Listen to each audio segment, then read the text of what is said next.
The ballroom glittered with champagne and lies. Ethan Cole stood frozen as the words echoed through the crowd.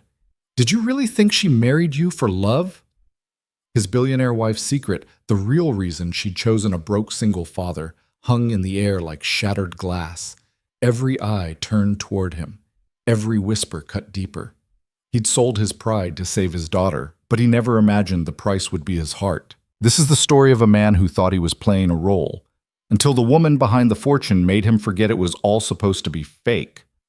Before we begin, if you're watching from New York, Tokyo, London, or anywhere in between, drop your city in the comments. I want to see how far this story travels, and if you stay until the end, you'll discover whether love can survive when it's built on a lie. Hit that like button, and let's dive in. The hospital waiting room smelled like disinfectant and desperation. Ethan Cole sat with his head in his hands, his daughter Lily asleep against his shoulder, her small fingers clutching the sleeve of his worn jacket. The fluorescent lights hummed overhead, casting everything in that sickly yellow glow that made 3 a.m. feel like the end of the world. His phone buzzed. Another text from the billing department, another number he couldn't pay. Another reminder that no matter how hard he worked, no matter how many double shifts he pulled at the construction site, it would never be enough. His mother was 3 floors above him, hooked to machines that beeped with mechanical indifference. The doctor said she'd collapsed without warning, a brain aneurysm they'd caught just in time. But just in time came with a price tag that might as well have been written in a foreign language. $240,000 for the surgery, another $100,000 for recovery and rehabilitation. Ethan had $1,700 in his checking account. "Daddy?" Lily stirred, her 6-year-old voice thick with sleep.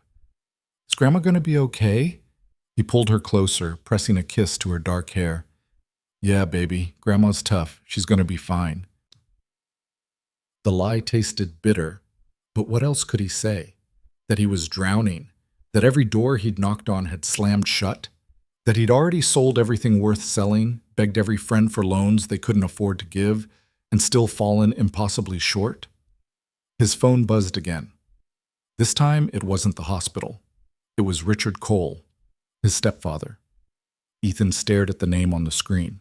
They hadn't spoken in 8 months, not since Ethan had told the old man exactly what he thought of his new wife, his new life, and his convenient amnesia about the family he'd left behind. Richard had walked out on Ethan's mother 20 years ago, remarried into money, and spent 2 decades pretending his first family didn't exist. But desperate men don't have the luxury of pride. Ethan answered, "What do you want, Richard?" "I heard about your mother." The voice on the other end was smooth, controlled, everything Ethan remembered and hated. "The aneurysm, the bills." "I'm sorry, Ethan." "Are you calling to help or to gloat?" "To offer you a solution." Ethan's jaw tightened. "I don't want your money." "Good, because I'm not offering money." There was a pause, the kind that made Ethan's stomach twist. "I'm offering you a way out, but it comes with conditions." "I'm not interested in $250,000, Richard interrupted.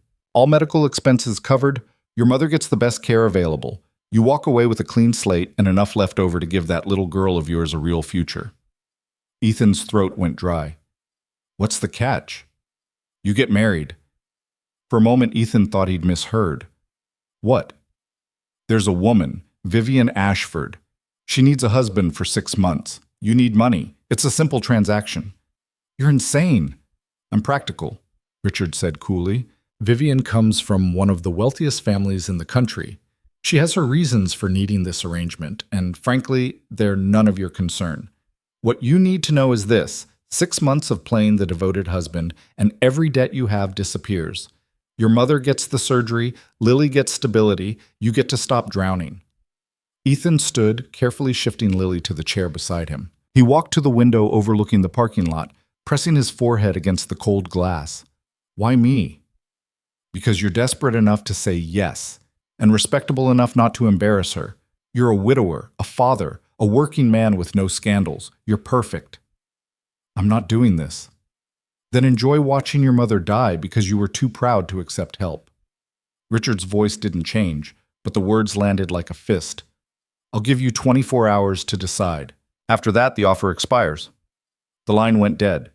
Ethan stood there, phone pressed to his ear, staring at nothing. Behind him, Lily mumbled something in her sleep. Somewhere above, machines were keeping his mother alive. And somewhere in an office he'd never seen, accountants were calculating exactly how long they'd let her stay that way before the money ran out. He thought of Sarah, his late wife, and what she would have said. She'd have told him to fight, to find another way, to never compromise who he was for anyone, no matter the cost. But Sarah had been gone for 3 years, and she'd never had to choose between pride and survival. 23 hours later, Ethan stood outside a glass tower in downtown that seemed to scrape the sky itself. The building was all sharp angles and reflective surfaces, the kind of place where people wore suits that cost more than his truck. He'd left Lily with his neighbor, showered for the first time in 2 days, and put on the only decent shirt he owned. His hands were shaking. The lobby was marble and chrome, filled with people who moved with the kind of confidence that came from never having to check a price tag. Ethan felt like an imposter the moment he walked through the revolving doors. "Mr. Cole?" A woman in a tailored black suit appeared at his elbow. "Ms. Ashford is expecting you. Please follow me." They rode an elevator to the 42nd floor in silence. The woman's heels clicked against polished floors as she led him through a maze of glass-walled offices and conference rooms. Finally, she stopped at a set of double doors. "Wait here, please." She disappeared inside. Ethan stood in the hallway, his heart pounding against his ribs. What the hell was he doing? He was about to agree to marry a complete stranger, some rich woman who needed a prop for whatever game wealthy people played. This was insane. The doors opened, and Ethan forgot how to breathe. The woman who emerged wasn't what he'd expected. He'd pictured someone cold, severe, dripping with diamonds and disdain. Instead, Vivian Ashford was 30, maybe 31, with dark hair pulled back in a simple twist and eyes that were unsettlingly direct. She wore a cream-colored dress that was elegant without being showy, and when she looked at him, there was something in her expression he couldn't quite name. Not pity, not calculation, something gentler, something that made him feel seen in a way he hadn't felt in years. "Mr. Cole," she said, extending her hand. Her voice was lower than he'd expected, warm despite the formal words. "Thank you for coming." He shook her hand. Her grip was firm, her skin cool. "Ms. Ashford." "Please, call me Vivian." She gestured to the office behind her. "Shall we?" The office was enormous, with floor-to-ceiling windows that offered a view of the entire city. Ethan felt dizzy just looking at it. Vivian closed the doors behind them and gestured to a leather chair. "Can I get you anything? Coffee? Water?" "I'm fine." He wasn't, but accepting refreshments felt like accepting too much. Vivian sat across from him, folding her hands in her lap. For a moment, neither of them spoke. Then she said, "I assume Richard explained the arrangement. He said you need a husband for 6 months. He didn't say why. Does it matter?" "Yeah," Ethan said flatly. "It does." She studied him, those dark eyes unreadable. "My family has expectations. I'm 30 years old, unmarried, and next in line to inherit a significant portion of our company. Certain members of the board have raised concerns about my stability. They believe a woman in my position should have a family, a settled life. It's archaic and insulting, but it's reality. So you need a prop." "I need a partner," she corrected gently. "Someone who can attend events, smile for cameras, and convince people that I'm not the cold, unfeeling businesswoman they've decided I am." "And after 6 months?" "An amicable divorce. You'll be compensated generously for your time and discretion." Ethan leaned back, the leather creaking beneath him. "Richard said you'd cover my mother's medical bills." "All of them," Vivian confirmed. "And provide a trust fund for your daughter's education. You'll also receive a monthly stipend during our marriage and a settlement at the end." "How much?" $500,000. The number hung in the air like something physical. Ethan's mind raced, calculating what that money would mean. Lily's college, a house without mortgage worries, a future where he didn't have to choose between paying rent and buying groceries. "What's the catch?" he asked. "The catch is that it has to look real," Vivian said. "We'll live together, attend family functions, present a united front in public. My relatives are not easy to fool, Mr. Cole. If they suspect this is a business arrangement, the whole thing falls apart. So I have to lie to everyone." You have to play a role. There's a difference. Is there? Ethan met her eyes. What happens if I screw up? If someone figures it out? Then we both lose. Vivian's expression didn't change, but something flickered in her gaze. I need this to work, Mr. Cole. My entire future depends on it. If you agree, I will do everything in my power to make this as painless as possible for you and your daughter. But I need your commitment. All of it. Ethan thought of his mother in that hospital bed. He thought of Lily asking when things would go back to normal. He thought of the stack of bills on his kitchen counter and the notices from the bank. 6 months, he said slowly, and then I'm free. 6 months, Vivian confirmed, with the option to extend if needed, but only by mutual agreement. I want it in writing, every detail, every dollar. Of course. She reached into her desk and pulled out a leather folder. My lawyers prepared this yesterday. Take it home. Read it. Have your own lawyer review it if you'd like. I can recommend someone if you don't have one. Ethan took the folder. It was heavy, expensive, like everything else in this office. When do you need an answer? As soon as possible, but take the time you need. This is not a decision to make lightly. He stood. Vivian rose with him. They stood there for a moment, this stranger who was asking him to rewrite his entire life, and Ethan felt the weight of it settling on his shoulders. Can I ask you something? He said. Of course. Why me? Richard said I was perfect, but there have to be 1,000 guys who jump at this. Why pick someone you've never met? Vivian was quiet for a long moment. Then she said, because you have something most people in my world don't. What's that? Something real to lose. She walked him to the door, her expression unreadable. The men my family would approve of are all like Richard, people who see relationships as transactions, who wouldn't hesitate to exploit this situation for their own gain. You're different. You're doing this for your family, not yourself. That matters to me. Ethan didn't know what to say to that, so he just nodded, tucked the folder under his arm, and left. He read the contract that night after Lily fell asleep. Every page, every clause, every legal term he had to look up on his phone. It was all there, exactly as Vivian had promised. Medical bills paid in full. Monthly stipend of $10,000. Educational trust for Lily, $200,000. Final settlement of $500,000 at the end of 6 months. There were rules, too. They would live in Vivian's home. Public displays of affection were expected. Infidelity was grounds for immediate termination of the agreement with no payout. All communications regarding the arrangement must remain confidential.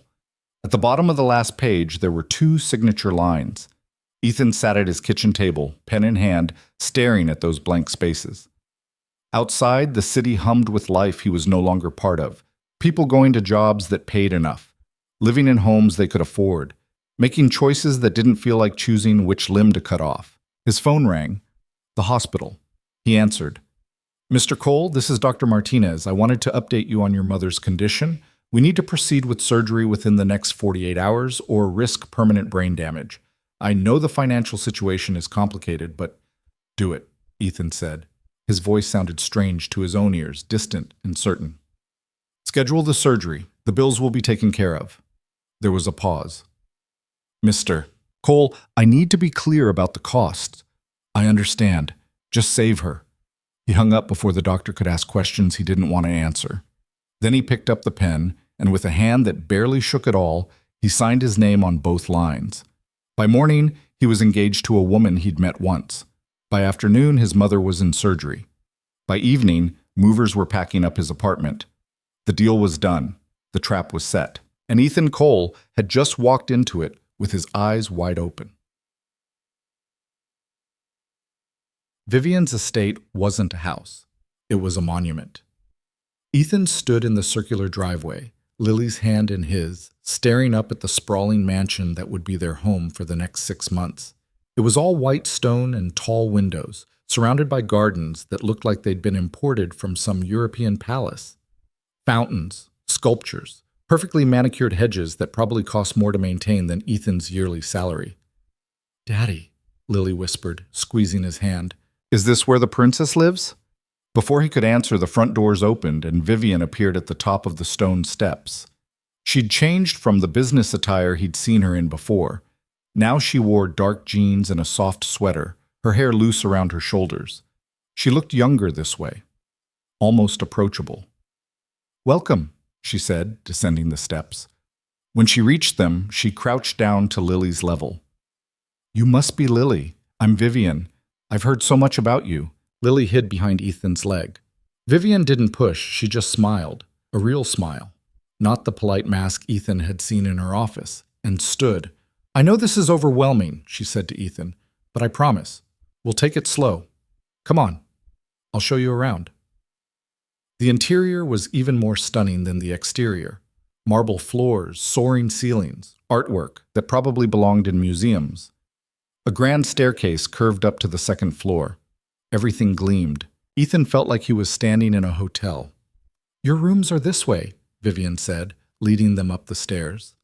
"I've had them prepared, but if there's anything you need changed, just let me know." She opened a door to reveal a bedroom suite that was easily twice the size of Ethan's entire apartment. A king bed dominated the space, dressed in white linens that looked impossibly soft. There was a sitting area with a fireplace, a walk-in closet already filled with clothes in his size, and a bathroom done in marble and gold fixtures. "This is mine?" Ethan asked. "Ours," Vivian corrected. "Technically, for appearances. But don't worry, there's a guest suite connected through that door." She pointed to an adjoining door he hadn't noticed.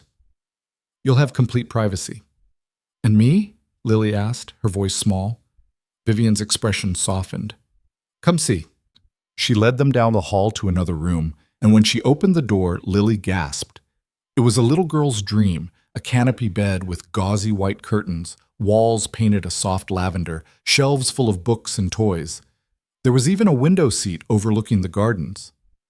"Is this really for me?" Lily breathed. "All yours," Vivian said, "though I may have gone a little overboard with the stuffed animals. I wasn't sure what you liked." Lily ran into the room, immediately claiming the window seat. Ethan watched his daughter's face light up in a way he hadn't seen since before Sarah died, and something in his chest twisted painfully. "Thank you," he said quietly to Vivian. "You didn't have to do all this." "Yes, I did." Vivian leaned against the doorframe, watching Lily explore. "She's part of this too. I want her to feel at home here." "This isn't home." "No," Vivian agreed, "but it could be comfortable. For 6 months, at least." They stood in silence for a moment, watching Lily arrange stuffed animals on her new bed with the kind of serious concentration only 6-year-olds could manage. "My family is coming for dinner tomorrow night," Vivian said. "It's time for you to meet them." Ethan's stomach dropped. "Already?" "The sooner we establish the relationship, the better. They're intense, but they mean well." She glanced at him, and for the first time he saw something like nervousness in her eyes. "Just follow my lead. Answer their questions honestly. About your work, your daughter, your late wife. They'll respect authenticity more than anything else." "What do I call you in front of them?" "What do you want to call me?" The question caught him off guard. "I don't know. What do married people call each other?" A small smile tugged at her lips. "Usually their names." "Vivian, then. And I'll call you Ethan." She pushed off the doorframe. "I'll let you both settle in. If you need anything, there's a phone in your room that connects directly to the house staff. Dinner is at 7, casual." She started to leave, then paused. "Ethan?" "Yeah?" "I know this is strange. I know I'm asking a lot. But I promise, I'll do everything I can to make this work for you and Lily." Her eyes held his, and for a moment he saw past the billionaire, past the arrangement, to something raw underneath. "I'm not a monster. Whatever Richard told you about me, whatever you're imagining, I'm just trying to survive too." Then she was gone, her footsteps echoing down the hallway. Ethan stood in the doorway of his daughter's new room, watching her play in a space that cost more than everything he'd ever owned combined, and wondered what the hell he'd gotten them into. Dinner with Vivian's family was exactly as terrifying as Ethan had anticipated. They arrived in waves. Her mother, Eleanor Ashford, a woman who wore pearls like armor and had eyes that seemed to see through skin. Her younger brother, Marcus, who shook Ethan's hand with the kind of grip that was testing for weakness. An aunt, 2 cousins, and Vivian's Uncle Charles, who apparently sat on the board of the family company and asked questions like a prosecutor. They gathered in a dining room that seated 20, at a table set with china so delicate Ethan was afraid to touch it. So, Eleanor said, her gaze fixed on Ethan with surgical precision, Vivian tells us you work in construction. Yes, ma'am, site foreman. How quaint. It wasn't quite an insult, but it wasn't a compliment either. And your late wife, Sarah, was it? How did you meet? Ethan felt Vivian stiffen beside him. They'd prepared for this, rehearsed the story until it felt natural. But sitting here, with all these eyes on him, the words stuck in his throat. College, he said. We were both working part-time at the same coffee shop. She spilled espresso all over my textbook, and I asked her out to make up for it. How romantic, Vivian's aunt murmured, though her tone suggested she found it anything but. And when did she pass? Charles asked. 3 years ago. Cancer. The table went quiet. Even Eleanor's expression softened slightly. I'm sorry for your loss, Marcus said, and he actually sounded like he meant it. That must have been difficult raising Lily alone. It was, Ethan admitted. It is. But she's worth it. Clearly. Eleanor's gaze shifted to Vivian. And how did you two meet? You've been rather vague about the details, darling. Vivian reached under the table and found Ethan's hand. Her fingers were cold, but her grip was steady. Through Richard Cole, she said smoothly, Ethan's stepfather. We met at a charity function, started talking, and... She glanced at Ethan, and the look she gave him was so convincing that for a moment even he almost believed it. I couldn't stop thinking about him. A whirlwind romance, Charles said dryly. How very unlike you, Vivian. Maybe I was tired of being predictable. Or maybe you're making a strategic move, Charles countered. Funny how this engagement happens right before the board vote on the succession plan. Charles, Eleanor said sharply, not at dinner. I'm just saying what everyone's thinking. Charles leaned back in his chair, studying them both. Vivian needs to secure her position. A husband and a ready-made family make her look stable, committed. It's good optics. Is that what you think this is? Ethan said, the words coming out harder than he'd intended. Optics? The table went silent again, but this time it was different. Everyone was watching him now. I think, Charles said slowly, that my niece is a brilliant businesswoman who understands how to play the game. The question is, do you? Ethan felt Vivian's hand tighten on his, a silent plea to let it go. But 3 years of watching his wife die, of working himself to exhaustion, of swallowing his pride just to survive, had left him with very little patience for rich men who thought they could see through him. I don't care about your board vote, Ethan said. I don't care about succession plans or family empires. I care about my daughter, and I care about the woman sitting next to me. If you want to believe that's an act, fine. But don't expect me to smile and nod while you insult her at her own table. The silence that followed was absolute. Then Eleanor did something unexpected. She smiled, a real smile, not the polite mask she'd been wearing all evening. Well, she said, picking up her wine glass. That was refreshing. Welcome to the family, Ethan. The tension broke. Marcus laughed. Even Charles looked grudgingly impressed. Vivian's hand relaxed in his, and when he glanced at her, he saw something in her expression that made his chest tight. Relief. And maybe, just maybe, gratitude. The rest of dinner passed more easily. They asked about Lily, about his work, about his plans for the wedding. Vivian fielded most of the questions with practiced ease, but every so often she'd turn to him, including him in decisions about flowers and venues and things he'd never thought about in his life. By the time dessert was served, Ethan almost felt like he could breathe. Almost.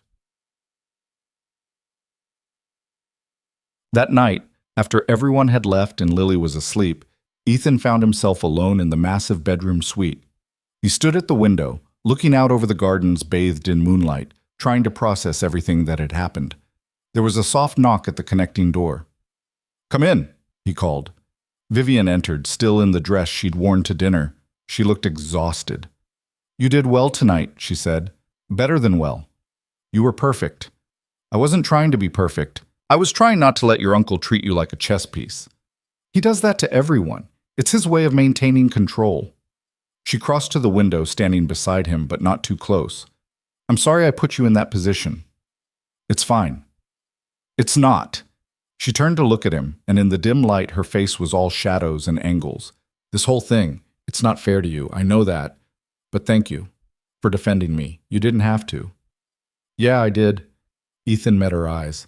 We're supposed to be married. That means something, even if it's fake. Is it? The question was quiet, almost hesitant. Fake, I mean. I know the situation is unconventional, but the things you said tonight about caring about me, did you mean any of that?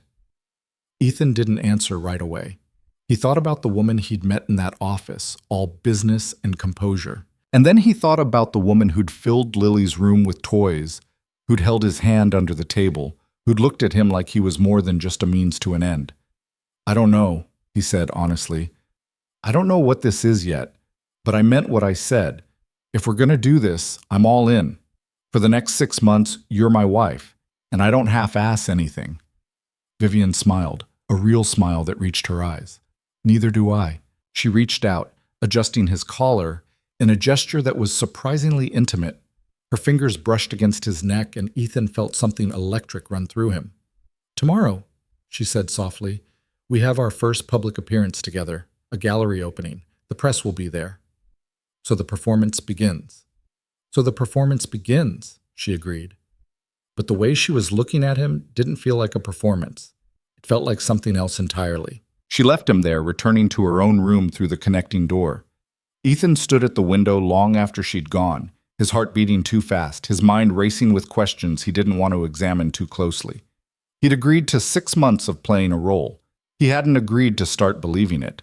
But as he climbed into the enormous bed and stared up at the ceiling, Ethan couldn't shake the feeling that the line between performance and reality was already starting to blur. And he had no idea what that meant. For him, for Vivian, or for the carefully constructed lie they were building together.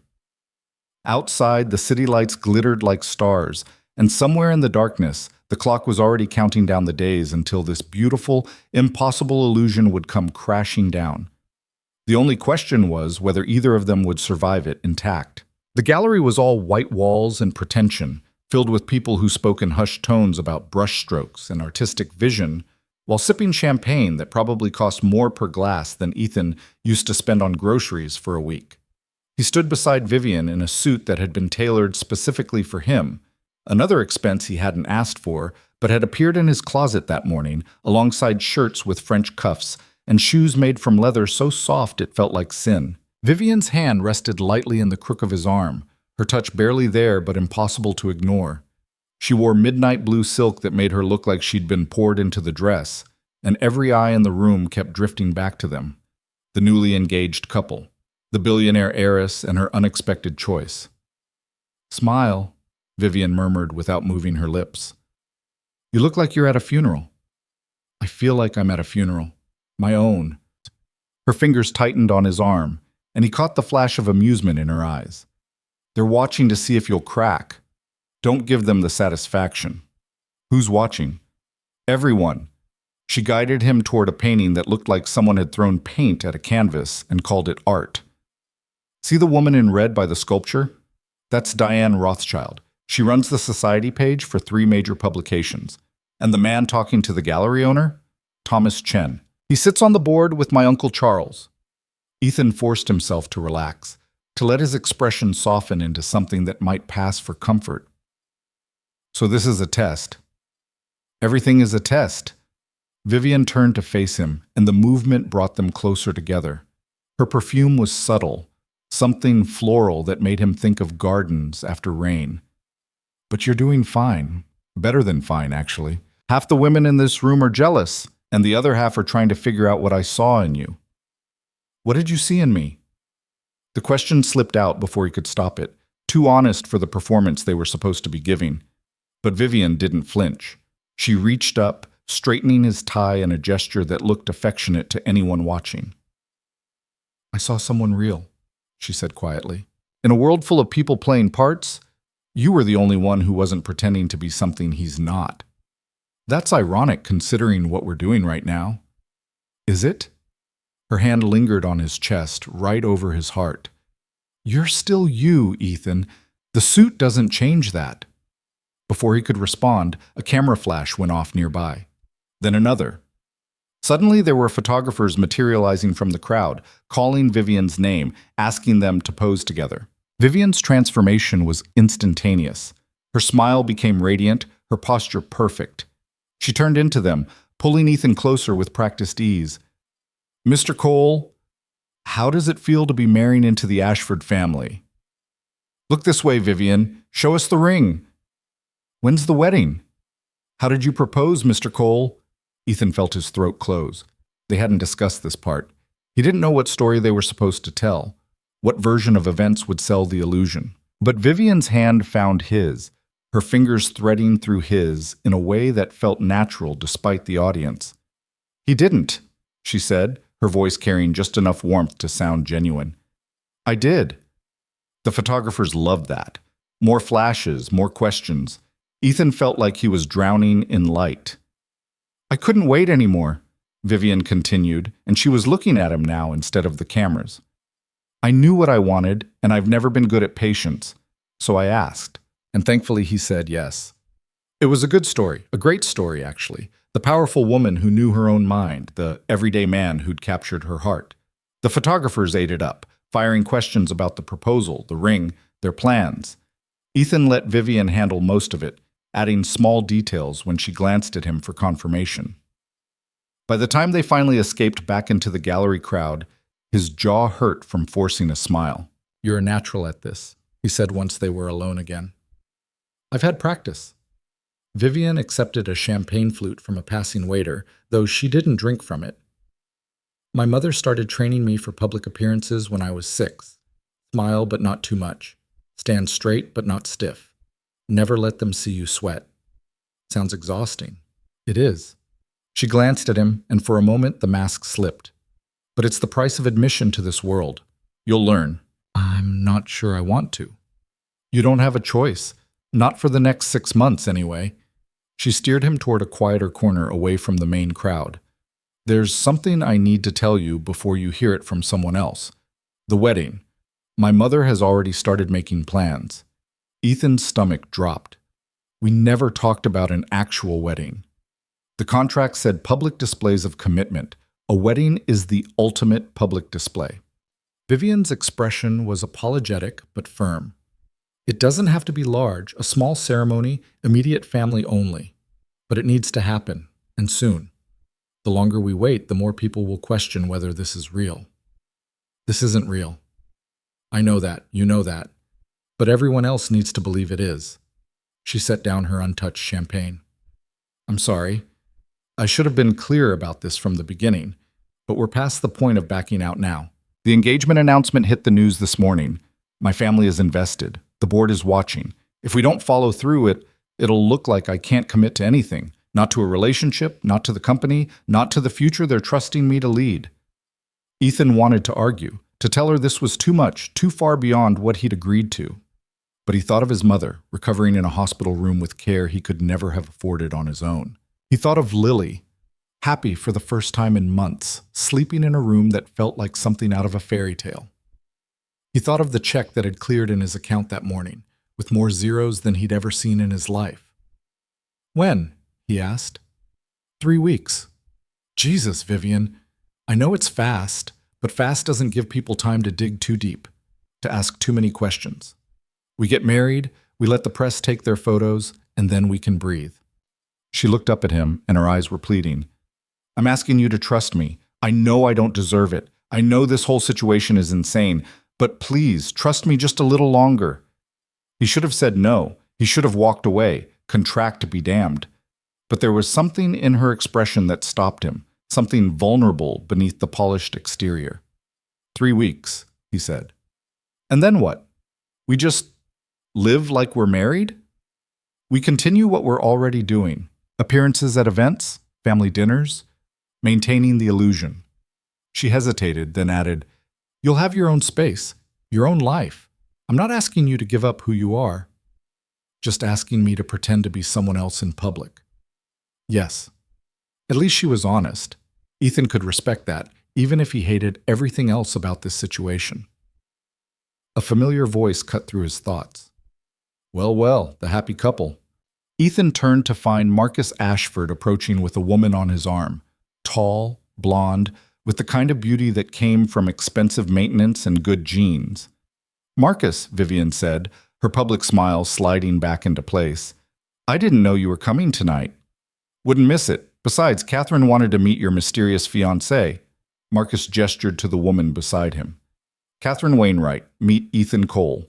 "Ethan, Catherine is an old friend of the family." The way Marcus said old friend suggested there was history there, and from the way Catherine was looking at Vivian, with barely concealed disdain, Ethan guessed it wasn't friendly history. "Charmed," Catherine said, extending her hand to Ethan. Her grip was limp, dismissive. "I was so surprised to hear about the engagement. Vivian's usually so particular about her choices." "Is she?" Ethan said evenly. "Oh, yes. I mean, we all expected her to marry someone from her own world, someone who understood the pressures of this life. But I suppose love makes us all do unexpected things." Catherine's smile was poison wrapped in politeness. "How long did you say you two have been together?" "Long enough," Vivian said, and there was steel in her voice now. "And you work in construction? How fascinating." Catherine made it sound like she'd said garbage collection. "That must be so different from what Vivian's used to. Do you worry about fitting in? About whether you can keep up with her lifestyle?" Ethan felt Vivian stiffen beside him. He could feel the trap closing, could see exactly what Catherine was doing, trying to highlight the gap between them, to make him feel small and out of place. 6 months ago, it would have worked. Hell, even 6 days ago, it would have worked. But standing here in a suit that cost more than his old truck, with Vivian's hand in his, and the memory of how she'd defended him to her own uncle, Ethan found he didn't care what this woman thought. "I don't worry about keeping up," he said calmly. "I worry about keeping her grounded. Someone's got to remind her what real life looks like outside of gallery openings and board meetings." Catherine's smile faltered. Marcus laughed outright. "I like him," Marcus said to Vivian. "He's got spine. That's good. You need someone who won't just roll over and agree with everything you say." "I'm well aware," Vivian said dryly. She turned to Catherine. "If you'll excuse us, there's someone I need to introduce Ethan to." She guided him away before Catherine could respond. Once they were out of earshot, she let out a breath that sounded suspiciously like relief. "Thank you," she said quietly. "For what?" "For not letting her bait you into saying something we'd both regret. Catherine thrives on drama. The more uncomfortable she can make people, the happier she is." "Why is she here?" "Because Marcus invited her, and because she used to date my brother before she decided he wasn't ambitious enough and set her sights on a venture capitalist in Silicon Valley. She's been trying to worm her way back into the family's good graces ever since." Ethan glanced back at Catherine, who was now talking animatedly with a group of women who all looked like they'd been cut from the same expensive cloth. "She seems pleasant," Vivian laughed, a real laugh, unguarded and warm. "You're terrible at sarcasm." "I'm working on it." They spent the next hour navigating the gallery, making small talk with people whose names Ethan immediately forgot, posing for more photos, playing the perfect couple. By the time they finally made it back to the car, Ethan's face hurt from smiling and his head pounded from the effort of remembering which fork to use and which glass was his. The driver opened the door for them, and they slid into the back of the town car in silence. As they pulled away from the curb, Vivian kicked off her heels with a sigh that was pure exhaustion. "That was brutal," she said, leaning her head back against the seat. "That was your idea of a first date?" "That was survival. There's a difference." She turned to look at him, her face half in shadow from the passing streetlights. "You did well. Really well. I know it doesn't feel like it, but you handled yourself perfectly. I felt like a circus animal. Welcome to my world." She closed her eyes. 3 more weeks of this intensity, and then it'll settle down.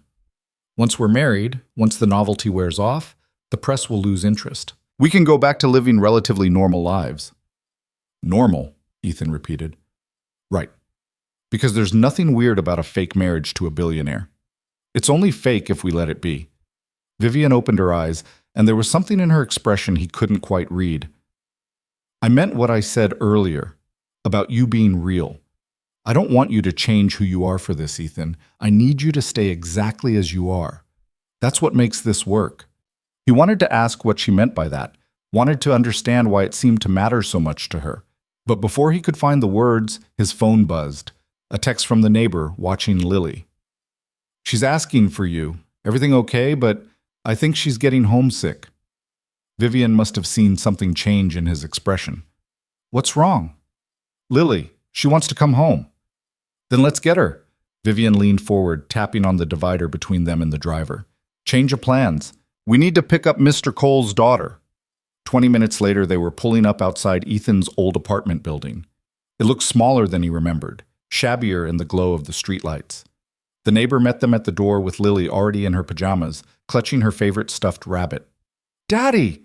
Lily ran to him, and Ethan scooped her up, feeling her small arms wrap around his neck. Hey, baby, you okay? I missed you. She buried her face in his shoulder. The house is too big. I couldn't find you. I'm sorry. I should have been there when you woke up. He looked at the neighbor, Mrs. Chen, who'd watched Lily more times than he could count. Thank you for calling. Of course. Mrs. Chen's gaze drifted to Vivian, who stood back slightly, giving them space. This must be your fiancé. I saw the announcement on the news.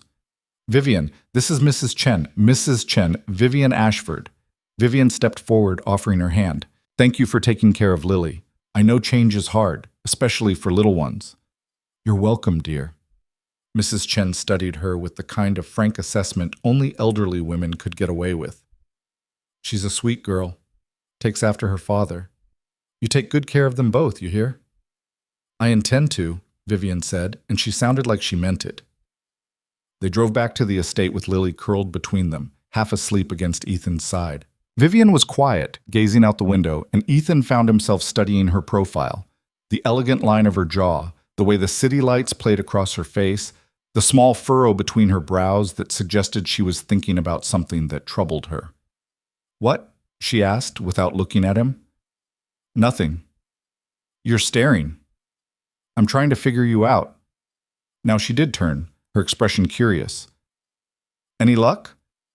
Not even a little bit. He shifted carefully, trying not to wake Lily. 1 minute you're this controlled businesswoman who has an answer for everything. The next you're kicking off your shoes and complaining about the circus. I can't tell which version is real. Maybe they both are. Vivian reached over, gently brushing a strand of hair from Lily's sleeping face. The gesture was so tender it caught Ethan off guard. We all wear masks, Ethan. The question is whether we wear them to hide who we are, or to protect what we can't afford to lose. Which one are you doing? She didn't answer. The car pulled into the estate's driveway, and the moment was broken.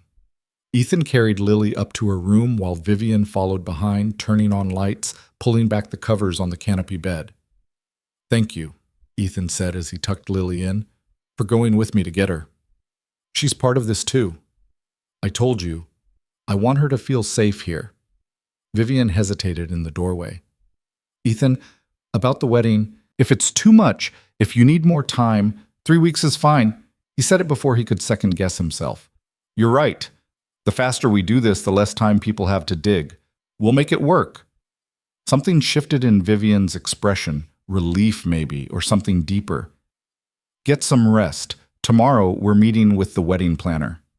Of course we are, Ethan muttered, but there was no heat in it. After Vivian left, he stood in Lily's doorway, watching his daughter sleep in a bed that probably cost more than every piece of furniture he'd ever owned combined.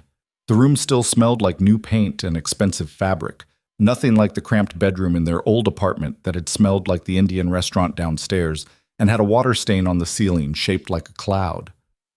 What am I doing, baby girl? He whispered. What the hell am I doing? But Lily didn't answer. She just slept, peaceful and safe, in a world where her biggest worry was which stuffed animal to cuddle with. And maybe, Ethan thought, that was enough.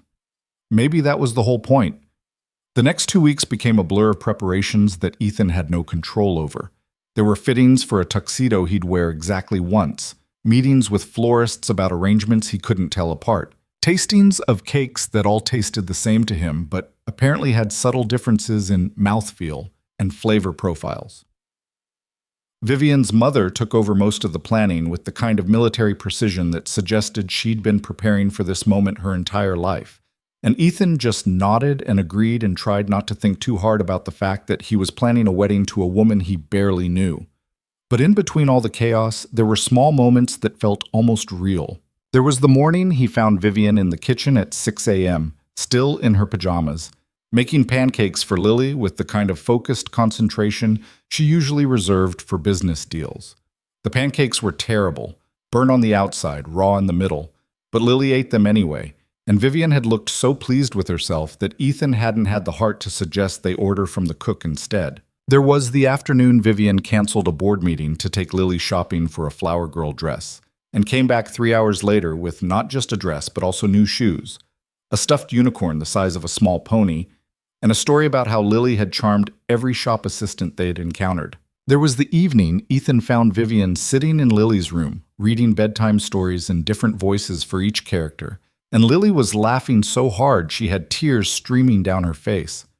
"She's really good with her," Mrs. Chen said one afternoon when she stopped by to drop off some of Lily's old toys. They were sitting in the estate's garden while Lily played nearby, chasing butterflies through the manicured flower beds. "Yeah," Ethan agreed, watching Vivian crouch down to show Lily something. "A caterpillar, maybe, or an interesting leaf." "She is. You surprised?" "A little. I thought she'd be, I don't know, more distant. She's got an empire to run. I figured kids wouldn't be her thing." Mrs. Chen made a thoughtful sound.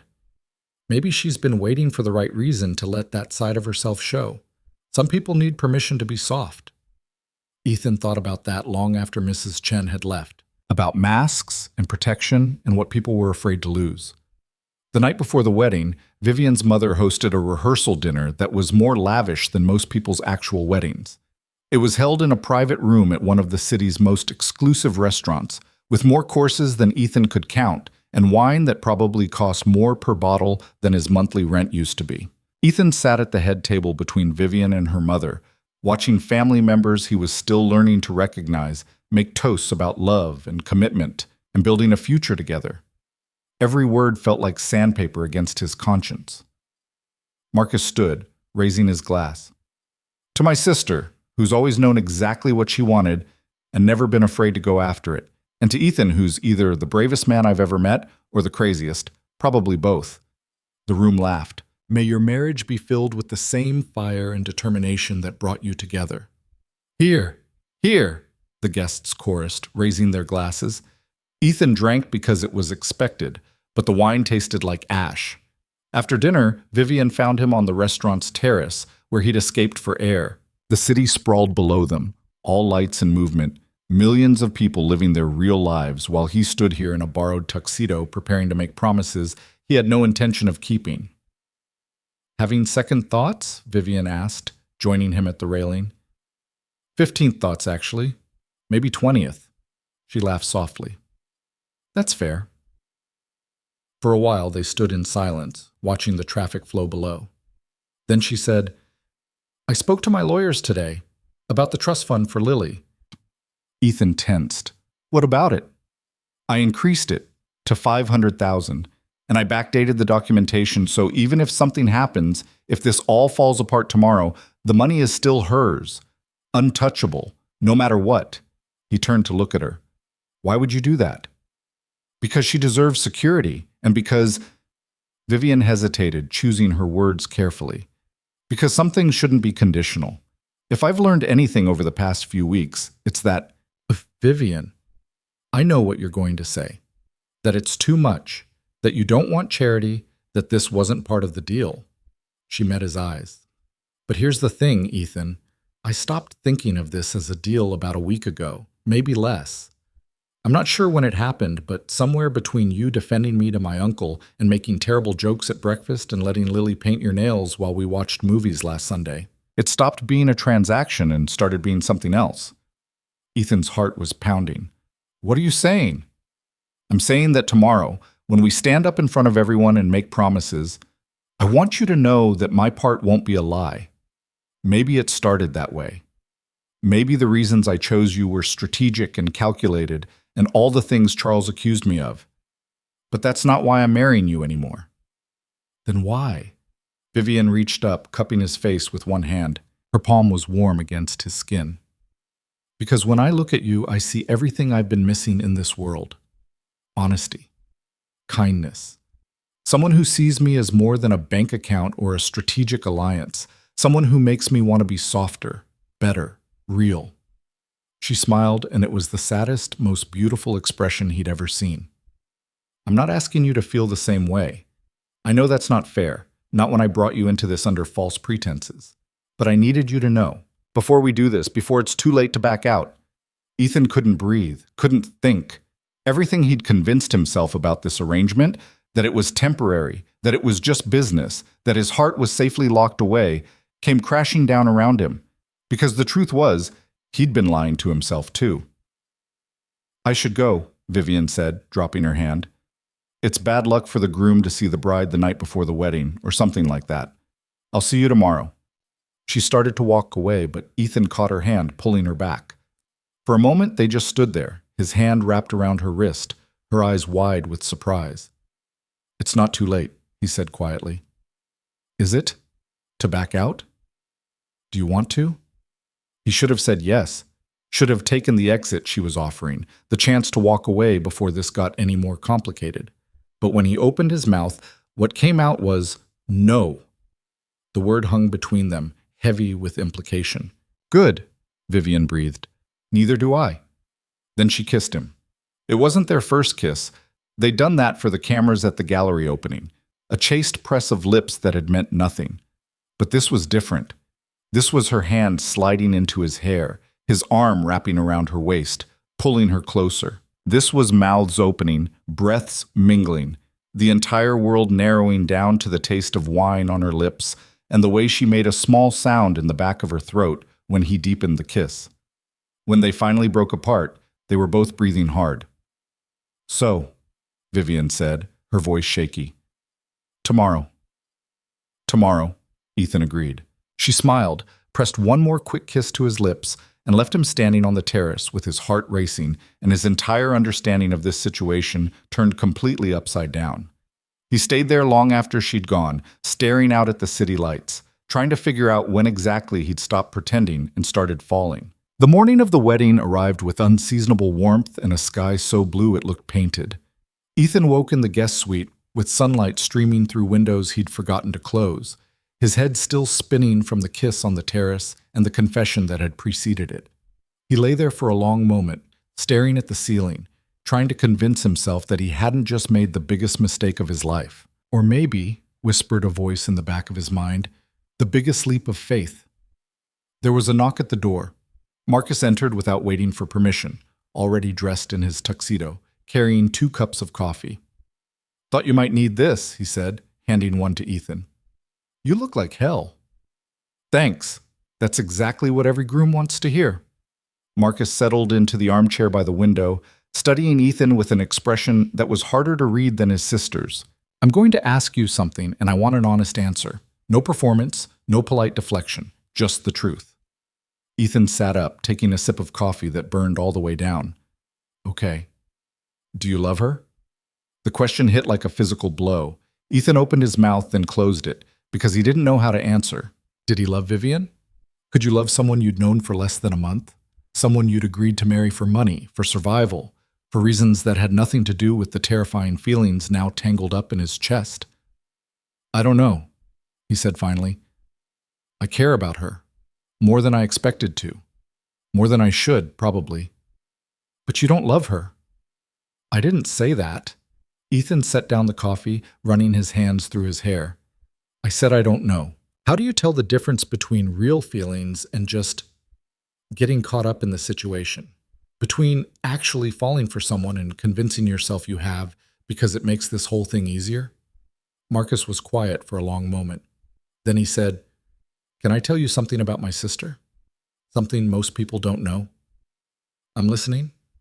Vivian hasn't dated seriously in 5 years, not since... He paused, choosing his words carefully. Not since she got burned pretty badly by someone she thought she could trust. Someone who wanted her money more than he wanted her. After that, she threw herself into work, into building the company, into proving she could do it all alone. She stopped letting people in, stopped trusting that anyone could want her for the right reasons. Ethan felt something cold settle in his stomach. So this whole arrangement was her way of controlling the narrative. If she was going to be forced into a marriage for appearance's sake, at least she could choose someone who was honest about what they wanted from her. Someone who wouldn't pretend it was love when it was really just access to her bank account. Marcus leaned forward. But then you showed up and ruined her careful plan by actually being a decent human being, by caring about your daughter more than the money, by defending her to our uncle when you had nothing to gain from it. But I still don't see what this has to do with she's falling for you, Ethan. Maybe she's already fallen. I saw it last night at dinner in the way she looked at you when she thought no one was watching, in the way she lit up when Lily called her name. My sister doesn't do anything halfway, and when she commits to something or someone, she commits completely. Marcus stood, straightening his jacket. So I'm asking you again, do you love her? Because if you don't, if you can't, you need to walk away now, before you break something in her that might not heal. Ethan wanted to argue that it was too late to walk away, that they'd signed contracts and made promises and set events in motion that couldn't be undone. But he knew that wasn't what Marcus was really asking. What if I hurt her anyway? Ethan said quietly. What if I'm not enough for this world she lives in? What if 6 months from now she realizes she made a mistake and I'm the one left? He stopped, surprised by the emotion in his own voice. Marcus smiled, but it was a sad smile. That's love, brother. The fear that you're not enough. The terror that they'll wake up and see through you. Welcome to the club. He walked to the door, then paused. For what it's worth, I think you're exactly what she needs. Someone who sees her as a person, not a prize. Someone who makes her laugh at breakfast and doesn't give a damn about impressing the board. Just don't waste it, okay? People like her don't come around twice. Then he was gone, leaving Ethan alone with his thoughts and a cup of coffee going cold in his hands. 2 hours later, Ethan stood at the altar in the estate's garden, which had been transformed into something out of a dream. White flowers everywhere, gauzy fabric draped between trees, rows of chairs filled with people he mostly didn't know. The late morning sun filtered through the leaves overhead, casting everything in golden shadow. He couldn't breathe.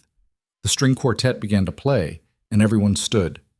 Ethan's hands were shaking.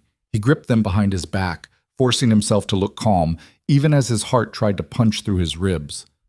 Then he saw her. Vivian appeared at the end of the aisle on her father's arm, and the world stopped. She wore white silk that flowed like water, simple and elegant, with her dark hair swept up to reveal the graceful line of her neck. No veil, no elaborate train, just her, looking at him with eyes that held equal parts hope and terror, and Ethan forgot every doubt that had been eating at him since dawn. She was beautiful. She was terrifying. She was walking toward him, and he couldn't look away. Lily went first, scattering rose petals with the kind of serious concentration she brought to coloring books and puzzles. When she reached the altar, she gave Ethan a gap-toothed grin and whispered, "You look fancy, Daddy." "So do you, baby." Then Vivian was there, standing beside him, her father stepping back with a nod that seemed to carry some silent message Ethan couldn't decipher. The officiant began speaking, but Ethan barely heard the words. He was too focused on Vivian's face, on the way her hands trembled slightly when he took them in his, on the way she was looking at him like he was the only person in the entire garden. "The couple has chosen to write their own vows," the officiant said, and Ethan's stomach dropped because he'd completely forgotten about that part. But Vivian squeezed his hands, a silent reassurance, and went first. "Ethan," she began, her voice steady despite the emotion in her eyes. "3 weeks ago, you were a stranger, someone I'd chosen on paper, for reasons that seemed practical and safe. But standing here now, I realize that nothing about this has been safe. From the moment you walked into my office, you challenged everything I thought I knew about myself and what I wanted from life. You showed me that strength doesn't come from control or money or power. It comes from love. From choosing to show up every day for the people who matter, even when it's hard. Especially when it's hard." She paused, and a tear slipped down her cheek. "I don't know what the future holds. I don't know if what we're building will last beyond the timeline we set. But I do know this. I want to try. I want to be the person you see when you look at me. I want to be worthy of the trust you've placed in me. And I promise, for as long as you'll have me, to protect your heart the way you've protected mine." Ethan's throat was so tight he could barely force words out. He hadn't prepared vows, hadn't thought past the performance, the show, the contract that had started all of this. But looking at Vivian now, he realized Marcus had been right. This wasn't about the money anymore. Maybe it never had been. Vivian, he said, his voice rough. I came into this thinking I was making a sacrifice, trading my freedom for my family's survival. I expected to hate every minute of it, to count down the days until I could walk away. He saw her flinch slightly, and he tightened his grip on her hands. But you didn't let me hate it. You made it impossible. You took care of my daughter like she was your own. You challenged me to be better, to see beyond my own narrow view of what this life could be. You made me believe in second chances. He paused, then decided to hell with it. If he was doing this, he was doing it honestly. I don't know if this is love. I don't know if I'm capable of that anymore after losing Sarah, but I know that when I'm with you, I feel like maybe I could be. Maybe I could let myself believe in something more than just survival. So I promise you this, I won't waste what you're offering. I won't take it for granted. And I will spend every day of the next 6 months, or however long this lasts, trying to be the man you think I am. There wasn't a dry eye in the garden. Even Eleanor Ashford was dabbing at her face with a handkerchief, and Marcus was grinning like he'd just won a bet. The officiant cleared his throat. By the power vested in me, I now pronounce you husband and wife. You may kiss your bride. Ethan pulled Vivian close, and when their lips met, the garden erupted in applause. But he barely heard it. He was too focused on the way she melted into him, on the way her hands came up to frame his face, on the way this kiss felt nothing like performance and everything like promise. When they finally broke apart, breathless and smiling, Vivian whispered, "No going back now." "Wouldn't want to," Ethan whispered back. The reception was held in the estate's ballroom, which had been transformed into something out of a Hollywood film. Crystal chandeliers, white and gold everywhere, tables set with china so delicate Ethan was afraid to touch it. A live band played in one corner, and a dance floor gleamed in the center of it all. Ethan and Vivian stood at the entrance, greeting guests as they filed in, and for a few hours, it almost felt normal. People congratulated them, told them how beautiful the ceremony had been, made jokes about married life that Ethan smiled and nodded through, even though half of them went over his head.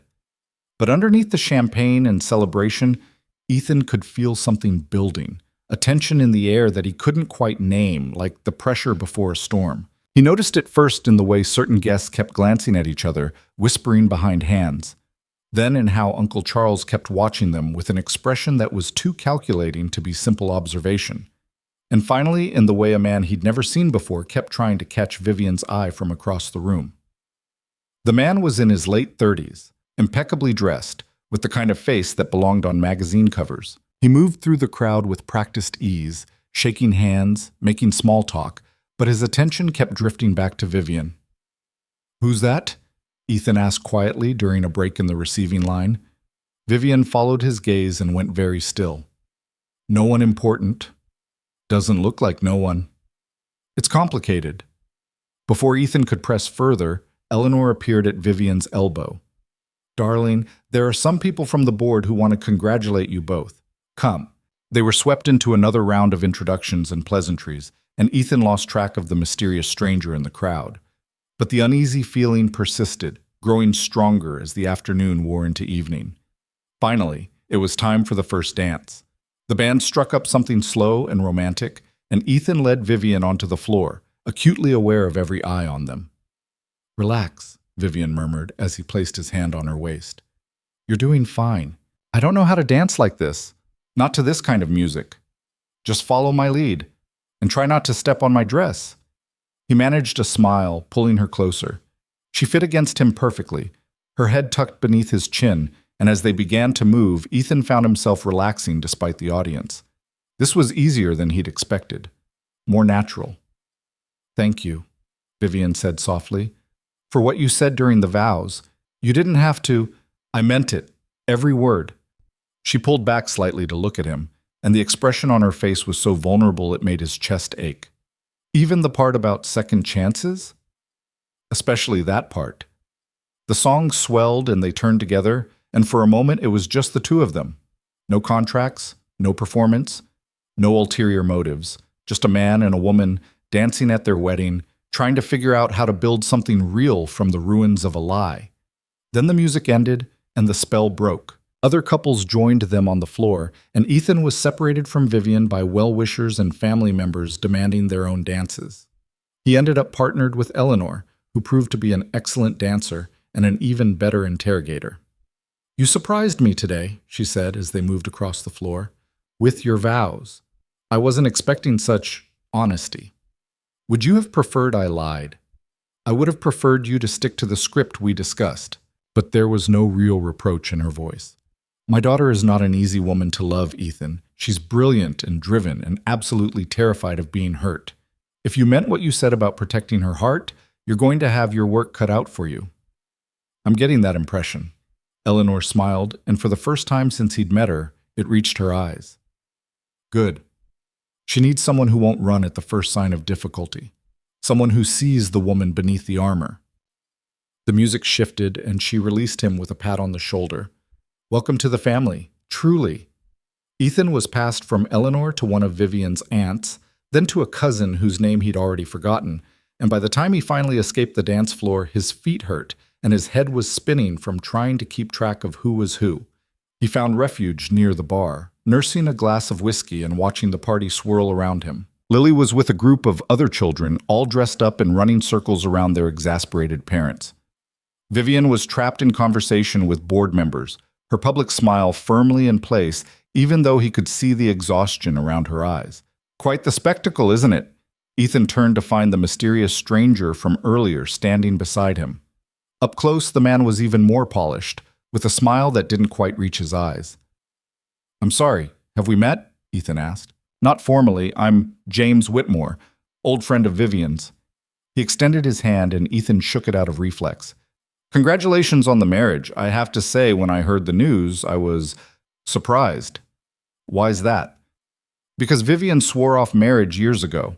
After we broke up, actually. Said she'd never let herself be that vulnerable again." James took a sip of his own drink, watching Vivian across the room. "I'm curious what changed her mind. Must be something special about you." Everything in Ethan's body went on alert. This was the ex. The one Marcus had mentioned, the one who'd burned her badly enough to make her stop trusting. "I suppose you'd have to ask her that," Ethan said carefully. "Oh, I intend to. We've barely had a chance to catch up since I returned to the city." James's smile widened. "It's funny, isn't it? How life brings people back together when you least expect it. I've been abroad for years, building my portfolio, making connections. And now here I am, back home, and Vivian's married to a construction worker. No offense, of course." "None taken." Ethan set down his glass before he did something stupid with it.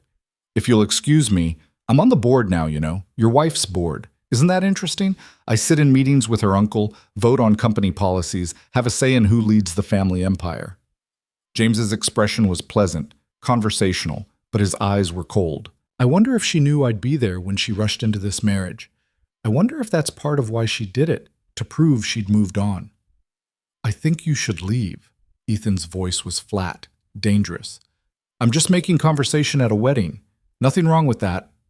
James finished his drink and set the glass down with deliberate care. "But here's something to think about, Ethan. May I call you Ethan? You seem like a decent guy. Hardworking, honest, probably really believes he's in love with her. But ask yourself this. Why you? Why would one of the wealthiest women in the country choose a broke widower with a kid and a mountain of debt? What could you possibly offer that she couldn't get from someone in her own world?" The words landed like punches, each one hitting a fear Ethan had been trying to ignore. "Unless," James continued, his smile turning sharp, "she wasn't looking for love at all. Unless she needed someone desperate enough to play along with whatever game she's running. Someone who wouldn't ask too many questions. Someone who'd be grateful enough for the money not to dig too deep into her motivations." "You don't know what you're talking about." "Don't I?" James stepped closer, lowering his voice. "I know Vivian better than anyone in this room. I know how she thinks, how she operates, what she's willing to sacrifice to get what she wants. And I'm telling you, friend to friend, you're being used. Maybe she's convinced herself it's something more. Maybe she even believes her own performance. But at the end of the day, this is about the board vote next month. About proving she's stable enough to lead. About image and control and everything she values more than actual human connection." Ethan wanted to hit him, wanted to wipe that smug expression off his face and throw him out of the reception personally. But a crowd was starting to gather, people sensing drama the way sharks sense blood. "I think," said a cool voice behind him, "that you've overstayed your welcome, James." Vivian appeared at Ethan's side, and the temperature in the immediate vicinity seemed to drop 10 degrees. Her face was composed, but her eyes were blazing. "Vivian," James said smoothly, "I was just congratulating your husband. Lovely ceremony. Cut the act. I heard what you just said." She stepped between them, and Ethan saw her hands were shaking. "You have 60 seconds to leave before I have security escort you out." "I'm on the board, darling. You can't just throw me out." "Watch me." Vivian turned to one of the security guards stationed near the entrance. "Mr. Whitmore is leaving. Please see him out, and he's not to be admitted to any family events going forward." James's mask slipped, showing something ugly underneath. "You're making a mistake. Again." "The only mistake I ever made was wasting 3 years on you." Vivian's voice was deadly calm. "Now get out of my house before I have you arrested for trespassing." For a moment, James looked like he might argue. Then Uncle Charles appeared, flanked by 2 other board members, and James seemed to realize he was outnumbered. "This isn't over," he said quietly. "Yes," Vivian replied. "It is." Security escorted him out. The crowd that had gathered began to disperse, people returning to their champagne and conversation with the kind of studied casualness that meant they'd absolutely be gossiping about this for weeks. Vivian stood frozen, her composure cracking at the edges. Ethan could see her fighting to hold it together, to not let anyone see how much that confrontation had cost her. "Come on," he said quietly, taking her hand. "Let's get some air." He led her out of the ballroom, through a side door into one of the estate's smaller gardens. The moment they were alone, Vivian's legs seemed to give out. She sank onto a stone bench, her hands covering her face. "I'm sorry," she said, her voice muffled. "I'm so sorry. I didn't know he'd be here. I didn't know he was back in the city, on the board. If I had known—" "Hey." Ethan knelt in front of her, gently pulling her hands away from her face. "It's okay." "It's not okay. He just publicly humiliated you at our wedding. He implied that this whole thing is—" She stopped, fresh tears spilling over. "And the worst part is he's right. About why I chose you, about the board vote and the image and all of it. That's how this started, Ethan. That's the truth he knows, and you deserve to hear." Ethan's chest felt tight. "Vivian, no, let me finish, because he's going to spread this. He's going to tell everyone on the board, everyone in our circles, that this marriage is a strategic move. That I picked you because you were desperate and controllable and wouldn't interfere with my plans. And they'll believe him because part of it is true." "Only part of it?" She looked at him with eyes full of devastation. "The beginning. The reason I first approached Richard, first suggested this arrangement. I needed to stabilize my image before the succession vote. I needed to look like someone who could balance power with family, who wasn't just the cold corporate machine they all think I am. And you were perfect on paper. A widower, a father, someone with nothing to lose and everything to gain. Someone who wouldn't expect real emotions or messy complications." Each word was a knife, but Ethan made himself listen, made himself hear the truth he'd known was coming since the moment he'd signed that contract. "But then," Vivian continued, her voice breaking, "you showed up in my office looking terrified and brave and so determined to save your family, and I knew I was in trouble. Every time we talked, every moment we spent together, you became more real, more impossible to see as just a business arrangement. And Lily," she laughed wetly, "that little girl walked into my life and made me want things I'd convinced myself I didn't need. A family, a home, someone to come back to at the end of the day who actually cared whether I was happy or just successful." Ethan stayed silent, his throat too tight to speak. "So yes," Vivian said, "James is right about how this started, about my original motivations. But he's wrong about what it became. He's wrong about what you mean to me." She reached out, cupping his face with trembling hands. "I love you, Ethan. I didn't plan to. I tried not to. But somewhere between the gallery opening and breakfast pancakes and dancing at our wedding, I fell completely, terrifyingly in love with you. And now I've ruined everything by not being honest from the start, by letting you believe this was simpler than it was." The garden was silent except for the distant sound of music from the ballroom and Vivian's ragged breathing. Ethan stayed kneeling in front of her, processing, trying to sort through the tangle of emotions in his chest. She loved him. She'd used him. Both things were true. "Say something," Vivian whispered. "Please, yell at me. Tell me I'm exactly what James said I was. Tell me you want out of this marriage before it's even begun. Just say something." Ethan stood slowly. He looked at his wife, because she was his wife now, for better or worse, contract or not, and saw everything he'd been afraid to acknowledge. The woman who'd defended him to her family, who'd made terrible pancakes for his daughter, who'd increased Lily's trust fund with no strings attached because she wanted to protect her regardless of what happened between them, who'd kissed him on a terrace like he was the answer to every question she'd been afraid to ask. "How long have you known," he asked, "that you loved me?" "I'm not sure. Maybe since you told off my uncle. Maybe before that. Definitely by the time you carried Lily back from Mrs. Chen's and I watched you tuck her in like she was the most precious thing in the world." Vivian's voice was small, defeated. "Does it matter?" "Yeah, it matters." "Why?"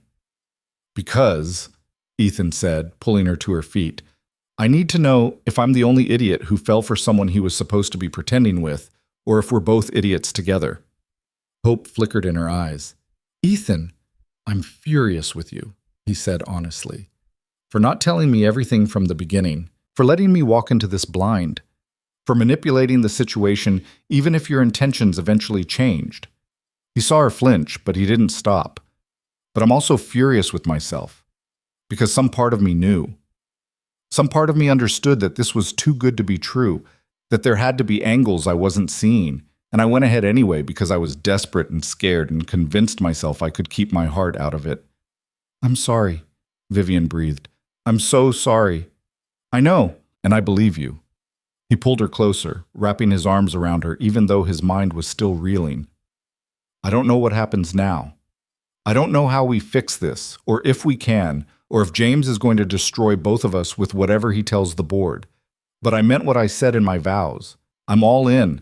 For as long as you want me, for as long as this lasts, I'm yours. Complicated motivations and all." She looked up at him with wonder and disbelief. "You're not leaving? Where would I go? My apartment's been rented out. All my stuff is at your house. I'm legally married to you in front of 200 witnesses." He managed a smile that felt almost real. "Besides, Lily would kill me if I messed this up. She's already planning which room to turn into an art studio." Vivian laughed through her tears, clutching him like he might disappear. "I don't deserve you." "Probably not. But I don't deserve you either, so I guess we're even." He pressed a kiss to her forehead. "Come on. We have a reception to get back to, and I'm pretty sure people are going to have questions about why the bride and groom disappeared right after the dramatic confrontation." "Let them talk. I don't care anymore." "Yeah, you do, because you're Vivian Ashford, and you care about everything." He took her hand, lacing their fingers together. "But maybe we can care together, figure out how to handle the fallout as a team instead of you carrying it all alone." She looked at their joined hands, then back at his face. "A team. That's what marriage is supposed to be, isn't it? Even the fake ones that turned real." They walked back toward the ballroom together, and Ethan tried not to think about what James would do with the information he had. Tried not to worry about the board vote, or the whispers that would follow them, or the fact that their entire foundation had been built on carefully constructed deception. But when they stepped back into the reception, and Lily came running over, wrapping her arms around both of them and declaring loudly that they'd missed the cake cutting, Ethan felt something settle in his chest. Maybe this had started as a lie. Maybe the reasons were complicated and messy, and not at all what he'd signed up for. But standing there with his daughter and his wife, surrounded by music and light and the wreckage of secrets finally spoken aloud, Ethan thought maybe the truth was simpler than any of them had realized. Love didn't care about contracts or motivations or carefully planned strategies.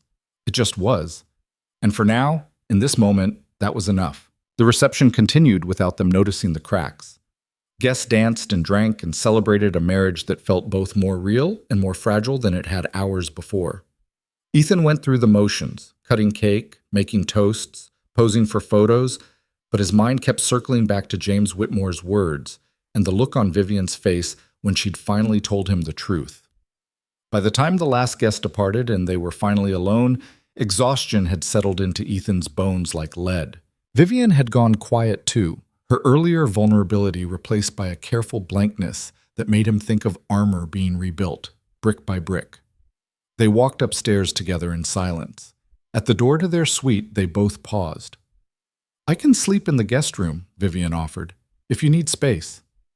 Ethan thought about it, about putting physical distance between them to match the emotional canyon that had opened up during that conversation in the garden. But then he remembered her hand shaking as she'd confessed everything, the way she'd looked at him like she expected him to walk away, and he couldn't do it.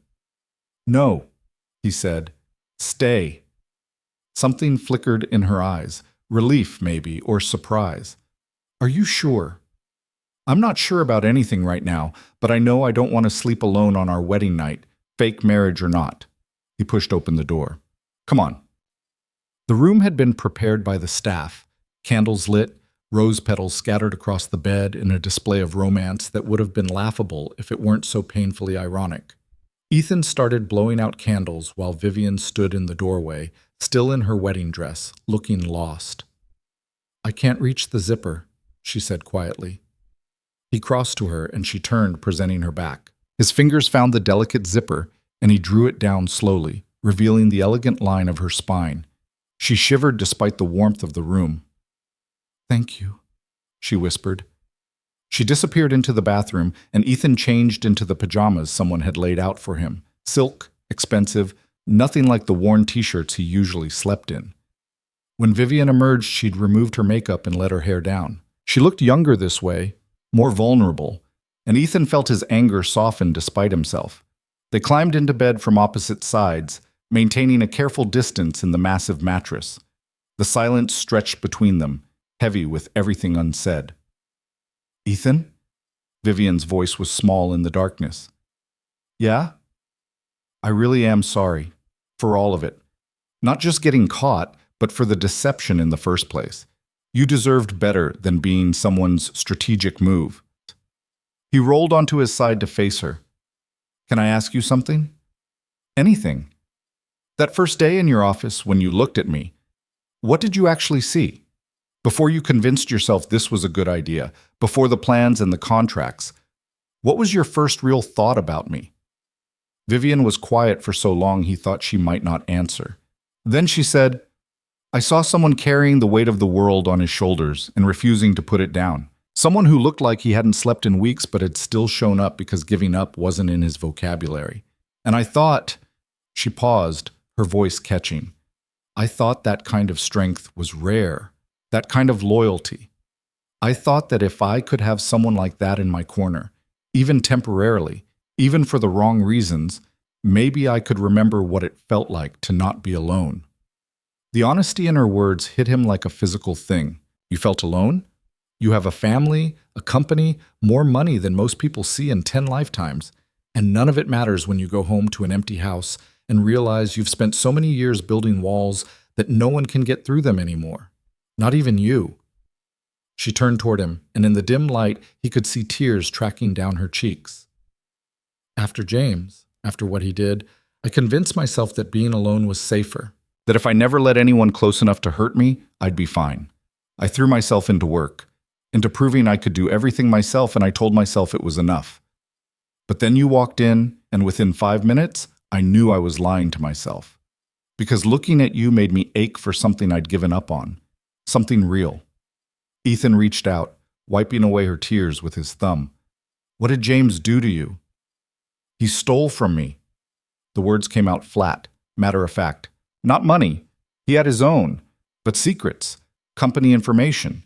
He was working for a competitor the entire time we were together, feeding them intelligence about our moves, our acquisitions, our strategies. When I found out, when I confronted him, he laughed, said I was naive for mixing business with pleasure, that I should have known better than to trust pillow talk." Her voice broke. "The worst part was that everyone knew. The board, my family, half of our social circle. They all knew he was using me, and they let it happen because they wanted to see if I was strong enough to handle it, if I was tough enough to lead." Jesus, Vivian. I nearly lost everything. The company, my position, my family's respect.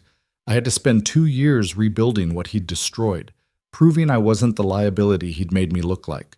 And I swore I'd never let anyone have that kind of power over me again. She met his eyes. Until you. Until I looked at you and thought maybe, just maybe, the risk might be worth it. Ethan pulled her closer, and she came willingly, burying her face against his chest. He held her while she cried, stroking her hair, feeling the tremors that ran through her body. He was wrong, Ethan said quietly, about you being naive, about you mixing business with pleasure. The only thing you did wrong was trust someone who didn't deserve it. But I did it again, didn't I? With you. I used you for my own agenda, dressed it up as a business arrangement, and convinced myself it was different because we both knew the score. It was different because you told me the truth, eventually, before it was too late. Is it not too late? She pulled back enough to look at him. Because I'll understand if you can't get past this. If knowing how it started ruins what it became. Ethan thought about his mother, healthy now, back home with care he could never have provided. He thought about Lily, sleeping down the hall in a room fit for a princess, with a future secured by a trust fund that would survive whatever happened to this marriage. He thought about the past 3 weeks, the moments that had felt real even when he'd been trying to convince himself they weren't. Here's what I know, he said slowly. You manipulated the situation to get what you needed, but you also gave me everything you promised and more. You've been nothing but kind to my daughter. You stood up for me to your family. You increased Lily's trust fund with no strings attached because you wanted her protected. Those aren't the actions of someone who sees me as a pawn. They're the actions of someone who fell in love when she wasn't supposed to. Then we're both guilty of that. He pressed a kiss to her forehead. I'm not saying this doesn't change things. I'm not saying I'm not angry about the deception, but I'm also saying that people make mistakes. People hurt each other even when they're trying not to. And if we walk away every time someone screws up, we end up alone. Vivian's arms tightened around him. I don't want to be alone anymore. Neither do I. They fell asleep like that, tangled together in a bed covered in rose petals neither of them had asked for, in a marriage that was equal parts truth and fiction, holding on to each other like they could anchor themselves against whatever storm was coming, because the storm was coming. Ethan knew it as surely as he knew his own name. It arrived 3 days later in the form of an emergency board meeting. Ethan was at the construction site when Vivian called, supervising a pour that couldn't be delayed. He'd gone back to work the day after the wedding, needing the familiar rhythm of physical labor to clear his head. Vivian had tried to convince him he didn't need to work anymore, that the stipend she was paying him was more than enough, but Ethan had insisted. He needed to be more than Mr. Ashford, needed to maintain some piece of his identity that existed outside of her world. There's a problem, Vivian said without preamble when he answered. James called an emergency board meeting. He's making a motion to delay the succession vote. Ethan's stomach dropped. On what grounds? On the grounds that my recent marriage demonstrates impulsive decision-making and poor judgment. He's arguing that I rushed into a relationship with someone I barely know, someone with no experience in our world, and that this proves I'm not ready to lead the company. Her voice was tight with controlled fury. He's painting you as a gold digger and me as a desperate woman making emotional decisions instead of strategic ones. Can he do that? He can try. Whether he'll succeed depends on how many board members he's already poisoned against us. There was rustling in the background, papers being shuffled. I need you to come home, now. We need to prepare for this. Vivian, I don't know anything about board politics. I'll just make things worse. You won't, because you're going to tell them the truth. She paused. Our truth. Not the sanitized version my family wants to hear, but the real story. About your mother, about the arrangement, about how this started and where it went. Everything. Ethan's hands tightened on his phone. That'll ruin you. If they know this was a business transaction, they're going to know anyway. James will make sure of it. Our only chance is to control the narrative, to show them that yes, this started as an arrangement, but it became something real. That my choice to marry you was both strategic and genuine. That I'm capable of making decisions that serve both the company and myself. And if they don't believe you, then I lose the vote. James or Uncle Charles gets the position instead. And this company my family has built for 3 generations goes to someone who'll strip it for parts and sell it to the highest bidder within 5 years. Her voice softened. But I'd rather lose honestly than win with more lies. I'm done hiding, Ethan. I'm done pretending to be the perfect corporate machine they all think they want. If I'm going to lead this company, I'm doing it as myself. All of me. Including the parts that fell in love with a construction foreman who doesn't care about my money. Ethan looked around the site, the steel frames rising into the sky, his crew working in practice synchronization, the concrete mixer rumbling its familiar song.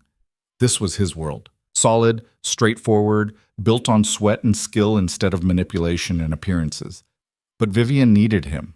And despite everything, despite the complications and the deceptions and the fact that they'd known each other less than a month, he couldn't walk away from her. "I'll be there in an hour," he said. The boardroom was exactly as intimidating as Ethan had imagined. A massive table made of dark wood that probably cost more than his old apartment, leather chairs that looked like thrones, floor-to-ceiling windows offering a view of the city that made him feel like they were floating above the rest of humanity. 12 board members were already seated when Ethan and Vivian entered. He recognized some of them from the wedding: Uncle Charles, a few older men in expensive suits, a woman whose name he couldn't remember, and at the far end of the table, looking supremely confident, sat James Whitmore. "Thank you all for coming on such short notice," Charles said, standing. "I know we have a regular meeting scheduled for next week, but Mr. Whitmore has raised concerns that require immediate attention." "Concerns about my marriage," Vivian said flatly, taking her seat at the table. Ethan sat beside her, acutely aware that he didn't belong here. "Let's not pretend this is about anything else." James smiled. "Your marriage is simply the most recent example of a troubling pattern, Vivian. Impulsive decisions, emotional reactions, a tendency to prioritize personal desires over corporate responsibilities. Marrying someone I love is now a corporate irresponsibility? Marrying someone you barely know, someone with no background in our industry, someone who stands to gain significantly from the relationship. Yes, I'd call that irresponsible." James opened a folder in front of him. "I've done some research into Mr. Cole. Impressive, really, how quickly his financial situation improved after meeting you. Medical bills paid in full. A trust fund established for his daughter. A monthly stipend that's more than most people make in a year. One might almost think this was a transaction rather than a love story." "One might also mind their own damn business," Ethan said before he could stop himself. The room went silent. Every eye turned to him.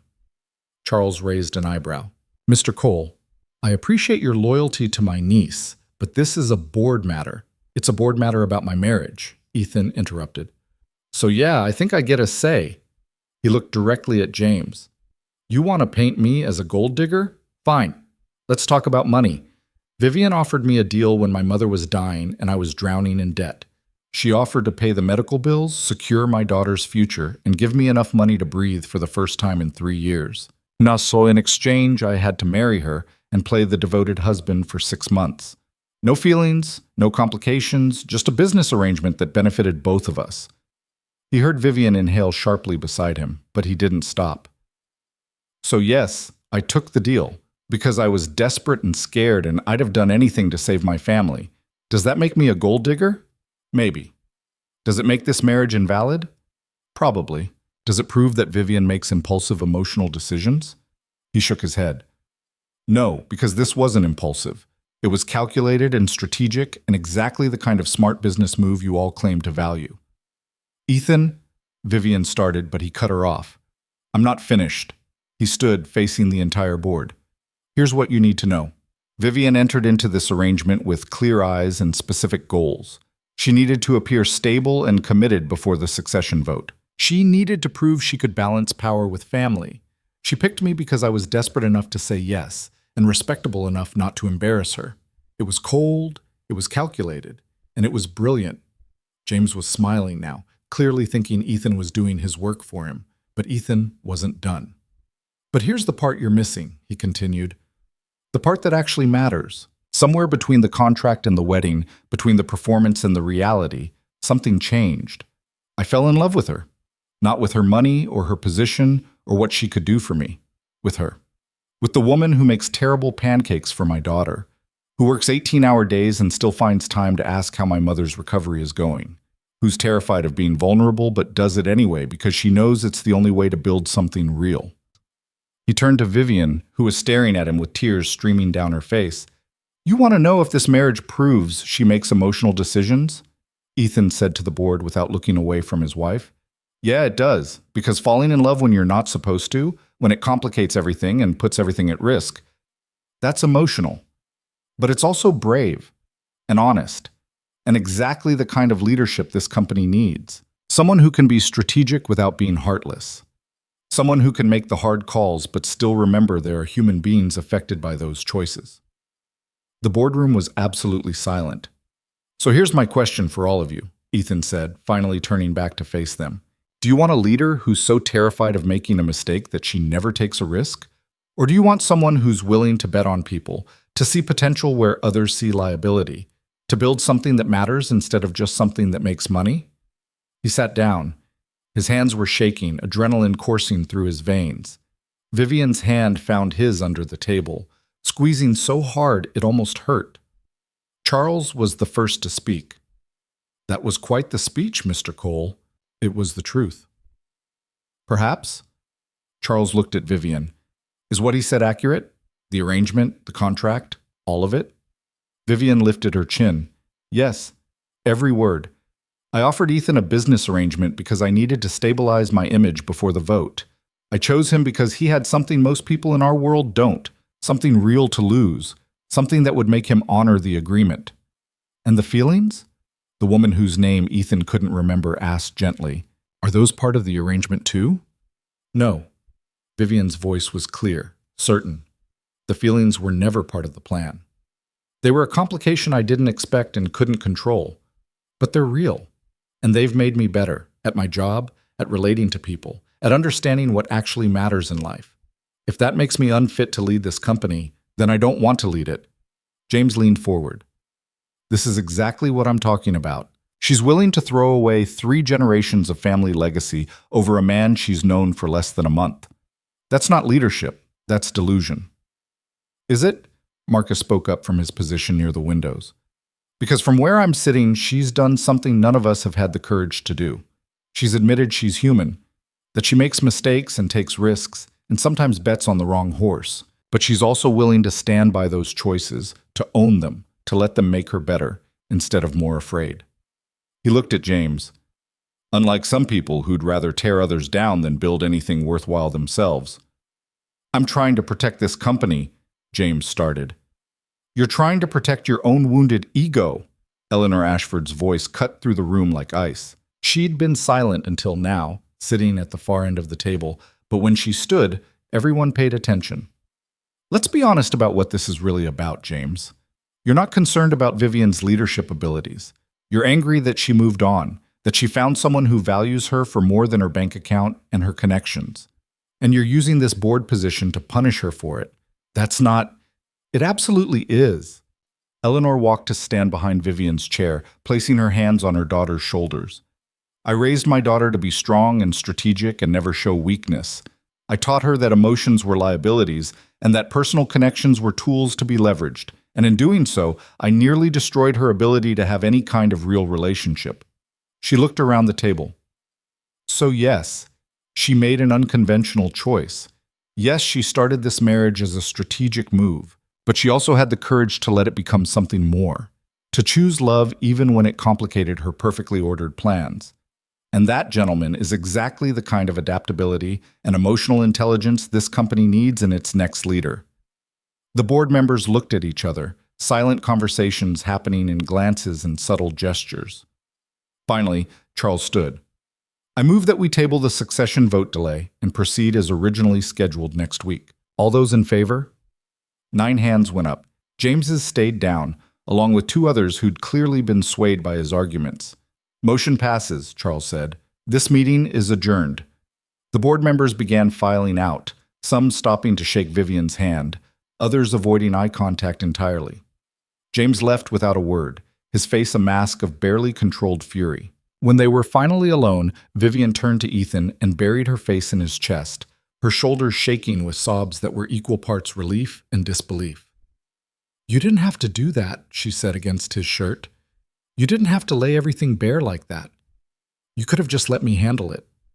We're a team, remember? You don't get to carry everything alone anymore. She pulled back to look at him, mascara smudged, eyes red, and Ethan thought she'd never looked more beautiful. "I love you," she said. "I know I said it before, but I need you to hear it again. I love you. Not because of the arrangement or the contract or any strategic reason. I love you because you stood up in front of people who terrify you and told them the truth. Because you see me, really see me, and you love me anyway." "I love you too," Ethan said, and saying it out loud felt like jumping off a cliff. Terrifying and exhilarating and absolutely right. "I don't know how we make this work long term. I don't know if I'll ever fit into your world or if we can build something that survives outside of crisis and drama. But I want to try. If you'll have me." "If I'll have you?" Vivian laughed through her tears. "Ethan, you're the best thing that's ever happened to me, complication and all." They kissed there in the empty boardroom, surrounded by the trappings of power and money that had brought them together and nearly torn them apart. And for the first time since this whole thing began, Ethan felt like they might actually have a chance. Not because the problems were solved, not because James had backed down or the board had fully accepted their relationship or the future was suddenly clear, but because they'd stopped hiding from the board, from each other, from the complicated truth of what they'd built together. And that, Ethan was learning, was what love actually was. Not the fairy tale version with easy answers and happy endings tied up in bows, but the messy, complicated, terrifying version where you chose each other anyway. Where you stood up in front of people who could destroy you and said, "This is who I am, these are my mistakes, and I'm not running anymore." Later that night, after they'd gone home and tucked Lily into bed, and finally had a moment to breathe, Vivian pulled out the original contract they'd signed. "What are you doing?" Ethan asked. "Ending this." She found a lighter in a drawer, and before Ethan could stop her, she set the corner of the contract on fire. They watched it burn in the fireplace, pages curling and blackening, all those carefully worded clauses and conditions turning to ash. "There," Vivian said with satisfaction. "No more 6-month timeline, no more exit strategy, no more pretending this is temporary. So what is this now?" She turned to him, and her smile was the most genuine thing he'd ever seen. "This is a marriage, a real one, with all the mess and complications and uncertainty that comes with it, if you still want it." Ethan pulled her close, breathing in the scent of her perfume and smoke and new beginnings. "I want it. I want you, for as long as you'll have me." "How does forever sound?" "Terrifying," he admitted, "and perfect." They stood there watching the last of the contract burn away, and Ethan thought about how far they'd come from that first meeting in Vivian's office. How much had changed in just a handful of weeks. How a deal meant to save his daughter had ended up saving him too.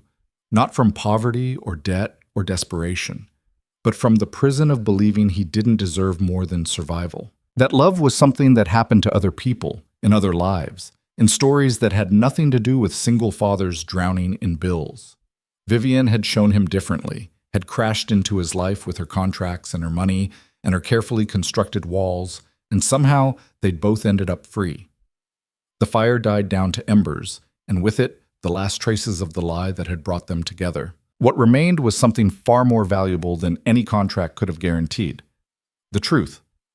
And the choice to build a future on it, one honest, terrifying, beautiful day at a time. The week before the succession vote felt like living in the eye of a hurricane.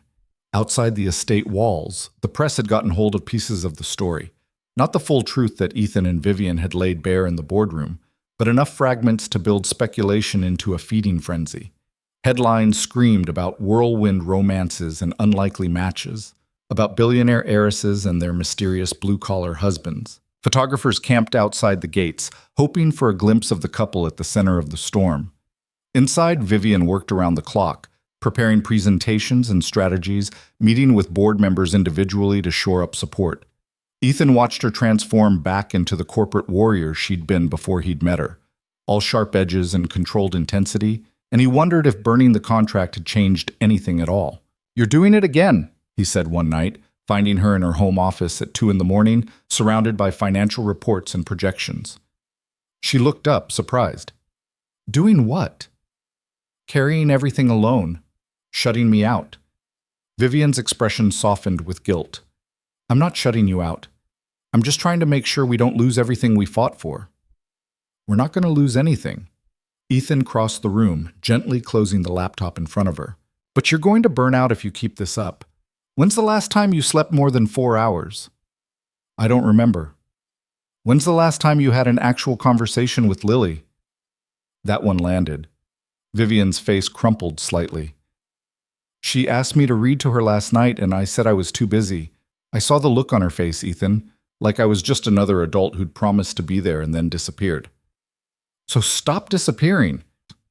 He pulled her to her feet, wrapping his arms around her. The vote is in 5 days. Whatever preparation you're going to do, it's already done. The board members have made up their minds. All you're doing now is torturing yourself. What if they vote against me? What if everything we did, the honesty, the vulnerability, laying our relationship bare, what if it wasn't enough? Then it wasn't enough, and we'll figure out what comes next together. He tilted her chin up, making her look at him. But I need you to hear this, Vivian. Your worth isn't tied to that vote. Whether you lead the company or not, whether the board chooses you or not, you're still the woman I fell in love with. You're still the person who turned my daughter's life around and showed me what it means to be brave. That doesn't change. Tears spilled over, and she didn't try to hide them. I'm scared. I know. Not just of losing the vote, of losing myself in this, of becoming so focused on winning that I forget what we're actually building here. She pressed her face against his chest. My whole life I've measured success by external validation, by board votes and profit margins and proving I'm better than whatever expectations people set for me. But with you, with Lily, success looks different. It looks like pancakes on Saturday morning and bedtime stories and someone who knows all my flaws and stays anyway. Then maybe that's what you should focus on. Ethan kissed the top of her head. Come to bed. The reports will still be here tomorrow. She let him lead her upstairs, and for the first time in days, she slept through the night. The morning of the vote, Ethan woke to find Vivian already up, standing by the window in the dawn light. She was wearing one of his old t-shirts, her hair loose around her shoulders, and she looked more vulnerable than he'd ever seen her. Can't sleep? He asked. Too many thoughts. She didn't turn around. Do you ever wonder what your life would look like if we'd never met? If Richard had never made that call? All the time. Would it be better? Ethan got out of bed, crossing to stand behind her. He wrapped his arms around her waist, pulling her back against his chest. It would be simpler, quieter, a lot more predictable.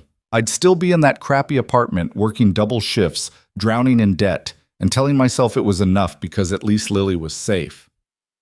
That sounds terrible. It was. But it was familiar. Safe, in its own way. No risk of getting my heart broken by a billionaire who makes terrible pancakes. She laughed wetly. They're not that bad. They're actually worse than you think. He kissed her temple. But I wouldn't trade them. Or you. Or any of this chaos we've created. Even if the vote goes against you today, even if everything falls apart, I don't regret a single moment. Vivian turned in his arms, looking up at him with eyes that held the weight of everything they'd been through. Promise me something. Anything. If I lose today, if the board chooses someone else, promise me we'll still be okay, that this marriage, this life we're building, isn't contingent on me winning. Vivian, you could lose every vote, every board seat, every dollar you have, and I'd still be here, because I didn't fall in love with the CEO or the heiress or the woman who can command a boardroom. I fell in love with the person who reads fairy tales in funny voices and who cried watching a kid's movie last week and who burns everything she tries to cook but keeps trying anyway. I love you so much it terrifies me. Good, Ethan said, pulling her closer. Because if I'm the only one terrified, that doesn't seem fair. They stood there as the sun rose over the city, holding each other against whatever the day would bring, and Ethan thought about how much had changed since that desperate phone call from Richard. How a transaction meant to save his mother had transformed into something that saved them both. Vivian left for the office at 8, dressed in a power suit that could cut glass, her armor firmly in place. Ethan stayed home with Lily, helping her with her homework and trying not to watch the clock. The vote was scheduled for 10. By 11, they'd know. At 10:47, his phone rang. Vivian's name flashed on the screen. His heart stopped. Hello? I won. Her voice was shaking, disbelieving. Ethan, I won. 9 votes to 3. They chose me. Relief flooded through him so powerfully he had to sit down. That's amazing. I'm so proud of you.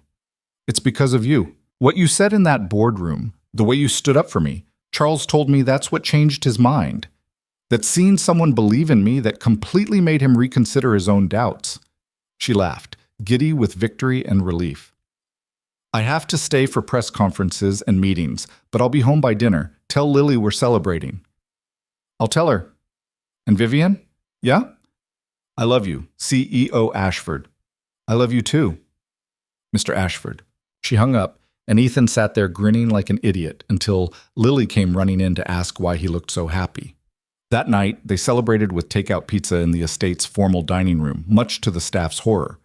Lily wanted to know what they were celebrating, and Vivian explained in terms a 6-year-old could understand that she'd gotten a really important job, one that would help a lot of people, and that she couldn't have done it without their support. Does this mean you won't have time for bedtime stories anymore? Lily asked, her face worried. Vivian's expression shifted, understanding the deeper question beneath the surface. It means I'll have to work harder to make time for what matters. But bedtime stories, art projects, Saturday morning pancakes, those aren't negotiable. Those are the most important meetings on my calendar. Lily brightened. Really? Really. In fact, I was thinking, how would you feel about me adopting you? Officially making you my daughter, not just on paper, but for real. The room went silent. Ethan's throat closed with emotion. They'd never discussed this, never even hinted at it, and hearing Vivian offer it now. Would I call you Mom? Lily asked quietly. Only if you want to. You can call me Vivian or V or whatever feels right to you. But either way, I'd like to be your family. Legally, officially, permanently. If that's okay with you and your dad. Lily looked at Ethan, seeking permission or reassurance or something he couldn't quite name. He nodded, unable to speak past the lump in his throat. Okay, Lily said, and then with more confidence, yes, I'd like that. Vivian's eyes filled with tears. She pulled Lily into a hug, and Ethan watched his daughter, their daughter, wrap her small arms around the woman who'd come into their lives as a stranger and had become so much more. Later, after Lily was asleep, Ethan found Vivian in their bedroom, staring at the adoption papers she'd apparently had drawn up weeks ago, just waiting for the right moment. You've been planning this, he said, hoping for it. There's a difference. She looked up at him. I know we said no more secrets, so I need to tell you. I started the process 3 weeks ago, right after the wedding. I told myself it was just in case, just to have the option available. But the truth is, I wanted it. Wanted to be her mother in every way that matters. I just wasn't sure if I had the right to ask. Vivian, you've been her mother since the day you filled her room with toys and learned how to braid hair from YouTube videos. The paperwork just makes it official. She smiled, wiping at her eyes. I never thought I wanted this. A family, a child, the whole domestic dream. I convinced myself my career was enough, that I didn't need anything else. But then you two crashed into my life and showed me everything I'd been missing. We didn't crash. You orchestrated it with surgical precision. Maybe at first, but what came after, that was all real, all us. She set down the papers, crossing to him. I have a proposal for you. Another contract? Nothing like that. I'm done with contracts. She took his hands. I want to renew our vows. Not in front of cameras or family or anyone who matters to the business. Just us, Lily, and whoever we want there. I want to marry you again, Ethan. But this time, for all the right reasons. With no secrets, no strategy, no ulterior motives, just love. Ethan felt something shift in his chest, the last piece of armor he'd been carrying finally falling away. When? Whenever you want. Tomorrow, next month, next year. I don't care about the timeline. I just care about making promises to you that aren't tainted by how this started. What about the vows we already made, the ones at the wedding? Those were real, but they were also made under the shadow of everything we hadn't said yet, everything we were still hiding from each other. Vivian's voice was steady, certain. I want to stand in front of you and promise forever, when there's nothing left unsaid between us, when we both know exactly what we're choosing and why. Ethan pulled her close, breathing in the scent of her perfume that had become as familiar as his own heartbeat. Okay, but I have one condition. Name it. We do it at the park, where I used to take Lily every Sunday, the one with the old oak tree and the pond. Nothing fancy, nothing expensive. Just us and the people we actually care about. That sounds perfect. They planned it for the following month, giving themselves time to settle into their new reality. Vivian threw herself into her role as CEO with the same intensity she brought to everything. But true to her word, she carved out time for what mattered. She learned to delegate, to trust her team, to understand that being a good leader meant knowing when to step back as much as when to step forward. Ethan watched her transform, not into someone different, but into a more complete version of herself. The corporate warrior who could command a boardroom and the woman who helped Lily with art projects were the same person. She'd just finally learned to let both sides coexist. The adoption went through faster than expected, pushed along by lawyers who worked for Vivian and knew better than to delay when she wanted something. On a Tuesday afternoon in late autumn, they stood in a judge's chambers while Lily was officially, legally, made a part of their family. "Congratulations," the judge said, smiling warmly. "You're now a forever family." Lily beamed, showing off the gap where she'd lost another tooth. "Does this mean I get to have two last names? Lily Cole Ashford?" "If you want," Vivian said. "Or we could hyphenate all of ours. The Cole Ashford family." Ethan liked the sound of that. A merging of their worlds, their identities, everything they'd built together. The week before the vow renewal, Marcus pulled Ethan aside at a family dinner. "I wanted to thank you," Marcus said. "For what?" "For giving my sister back to us. The real her, not the robot she'd turned herself into." He glanced across the room where Vivian was laughing at something Lily had said. Her entire face lit up with joy. "I haven't seen her this happy in years, maybe ever. She did that herself. I just gave her a reason to try." "You gave her more than that. You gave her permission to be human, to make mistakes and be vulnerable and want things that have nothing to do with business." Marcus clapped him on the shoulder. "You're good for her, for all of us actually. You keep us honest." The day of the vow renewal arrived with crisp autumn air and leaves turning gold. They gathered in the park just as the sun was beginning to set, casting everything in amber light. There were no cameras, no press, no performance, just family, real family. Marcus and Eleanor, a few close friends, Mrs.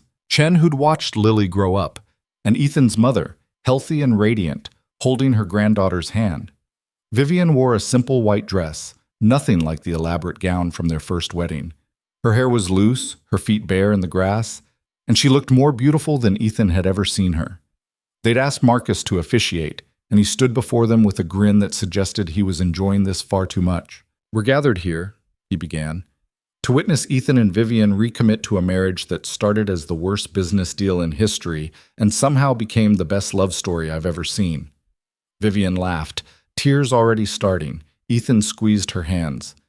"They've asked to speak their own vows," Marcus continued. "Ethan, you're up." Ethan took a breath, looking at the woman who'd changed everything. "Vivian, the first time I saw you, I thought you were going to ruin my life. And in a way, you did. You ruined my ability to settle for less than extraordinary. You ruined my capacity to protect my heart by never letting anyone in. You ruined every excuse I'd made for why I didn't deserve more than just survival." He smiled through his own tears. "You crashed into my life with your contracts and your impossible offer, and you made me brave enough to want more, to believe I could have more. Not just money or security, but love. Real, messy, complicated, beautiful love. So today, I promise you again, but this time with no contracts, no exit strategies, no safety nets. I promise to love you when you're brilliant and when you're burning pancakes, when you're conquering boardrooms and when you're crying over kids' movies. I promise to be your partner, your equal, your safe place to land when the world gets too heavy. And I promise that no matter what comes, success or failure, joy or sorrow, we face it together, always." Vivian was crying openly now, not bothering to hide it. She took a shaky breath and began her own vows. "Ethan, I spent most of my life convinced that love was a weakness, something that made you vulnerable, something that people could use against you. I built walls so high that I forgot what it felt like to be truly seen by another person. And then you walked into my office looking terrified and determined, and within 5 minutes you'd already started demolishing those walls whether you knew it or not. She laughed through her tears. You saw through every mask I wore. You called me out when I was hiding, challenged me when I was wrong, and loved me anyway when I was being impossible. You taught me that vulnerability isn't weakness, it's the bravest thing we can do. That letting someone in, really in, is how we become whole instead of just successful. So I promise you today, with no agenda and no strategy, that I will spend the rest of my life being worthy of the trust you've placed in me. I will protect your heart the way you've protected mine. I will love Lily as my own daughter and build a home where all of us can be exactly who we are. And I will choose you every single day for as long as I live. Not because a contract says I should, but because my heart knows I already have. There wasn't a dry eye in the gathering. Even Marcus had to wipe at his face before continuing. By the power vested in me by absolutely no one, because this isn't legally binding, he said with a grin, I now pronounce you husband and wife. Again, for real this time. You may kiss, well, you know the drill. Ethan pulled Vivian close and kissed her as the sun set behind them, as their family cheered as Lily made gleeful sounds of disgust the way 6-year-olds do. And when they finally broke apart, breathless and laughing, Ethan felt something he'd never quite believed in before. Peace. Complete, absolute peace, with exactly where he was and who he'd become. They celebrated with a picnic dinner on blankets spread across the grass, with wine for the adults and juice boxes for Lily, with laughter and stories, and the kind of easy conversation that only comes when pretense has been completely stripped away. As darkness fell and stars began to appear, Lily curled up between them, fighting sleep. Tell me the story again, she mumbled, about how you and Daddy met. Vivian and Ethan exchanged a glance, silently deciding how to tell this one. They'd promised honesty, but 6-year-olds didn't need to know about contracts and desperation. Once upon a time, Vivian began, there was a very lonely woman who had forgotten how to be happy. She had everything she thought she wanted, a big house, an important job, more money than she could count. But she went to sleep every night in an empty home and woke up every morning wondering if this was all there was. That's sad, Lily whispered. It was. But then one day she met a man who was also lonely, but for different reasons. He was lonely because he loved too much, his daughter, his mother, his family. He worked so hard taking care of everyone else that he'd forgotten to take care of himself. And when they met, something magical happened. What? Lily's eyes were heavy but interested. They saw each other, Ethan continued, really saw each other, past the money and the fear and all the walls they'd built. And they realized that maybe, just maybe, they could help each other. The woman could help the man remember that it's okay to ask for help. And the man could help the woman remember that having money doesn't mean you have to be alone. And then they fell in love, Lily said, like she was finishing a familiar story. And then they fell in love, Vivian agreed, even though they weren't supposed to, even though it made everything more complicated. They fell in love anyway because sometimes the best things in life are the ones we don't plan for. Like me? Lily asked. Especially like you, Vivian said, pressing a kiss to her hair. You're the best complication we ever could have asked for. Lily smiled, finally giving in to sleep. They carried her to the car, tucked her into her seat, and drove home through quiet streets while she dreamed in the back seat. At the estate, though Ethan had stopped thinking of it as Vivian's and started thinking of it as theirs, they put Lily to bed together, a routine they'd perfected over the past months. Then they retreated to their own room, to the bed they now shared without hesitation, and lay in the darkness talking about nothing and everything. Do you ever regret it? Vivian asked quietly. Taking the deal? Walking into that office when you could have found another way? Every day, Ethan said honestly. And also never. It's complicated. How so? I regret that my mother had to get sick for this to happen. I regret that I was so desperate I couldn't see any other option. I regret that we started with lies instead of truth. He rolled to face her, finding her hand in the darkness. But I don't regret you. I don't regret us. I don't regret any of the moments that brought us here, even the painful ones, because they made us who we are. They taught us what we're capable of surviving. We survived a lot. We did. James trying to destroy you, the board vote, the press, your family's scrutiny, my own doubts. Each other's fears. He pulled her closer. And we're still here, still choosing each other, still building something that started as the worst idea either of us ever had. Vivian laughed softly. When you put it that way, it sounds insane. It is insane, but it's also perfect, in its own messy, complicated way. They fell asleep tangled together, and Ethan dreamed of the future for the first time in years. Not the survival-focused future where he was just trying to make it through another day, but the kind of future that included plans and hopes and dreams. Family vacations and Lily's graduation, and growing old with someone who knew all his scars and loved him because of them, not despite them. In the months that followed, they settled into a life that looked nothing like what Ethan had imagined, but everything he'd needed. Vivian ran the company with a combination of ruthless efficiency and unexpected compassion, becoming known as the CEO, who actually cared about her employees as people rather than assets. She instituted policies about work-life balance, about parental leave, about mental health support, and when the board questioned whether she was being too soft, she showed them the increased productivity and decreased turnover rates and dared them to argue with results. Ethan continued working construction, though he eventually started his own company with an investment from Vivian that he insisted on paying back with interest. He hired people like he'd been, hardworking, desperate for a chance, drowning in circumstances beyond their control, and gave them the kind of stability he'd once dreamed of. It felt good, building things with his hands while building futures with his business. Lily thrived. She made friends at her new school, joined art classes that Vivian drove her to every Thursday, and slowly stopped asking when they'd have to leave the big house and go back to normal. This was normal now. This was home. One evening, almost a year after that desperate phone call from Richard, Ethan found himself back in the same hospital where this had all started. But this time, he wasn't in the waiting room drowning in bills and fear. He was in a private suite, watching Vivian hold their newborn son, a surprise pregnancy that had terrified them both and then filled them with a joy neither had expected. "He has your eyes," Vivian said softly, gazing at the tiny face of their son. "He has your scowl," Ethan countered, making her laugh. Lily pressed close, peering at her new brother with fascination and suspicion. "Is he going to cry a lot?" "Probably," Vivian said. "Babies do that."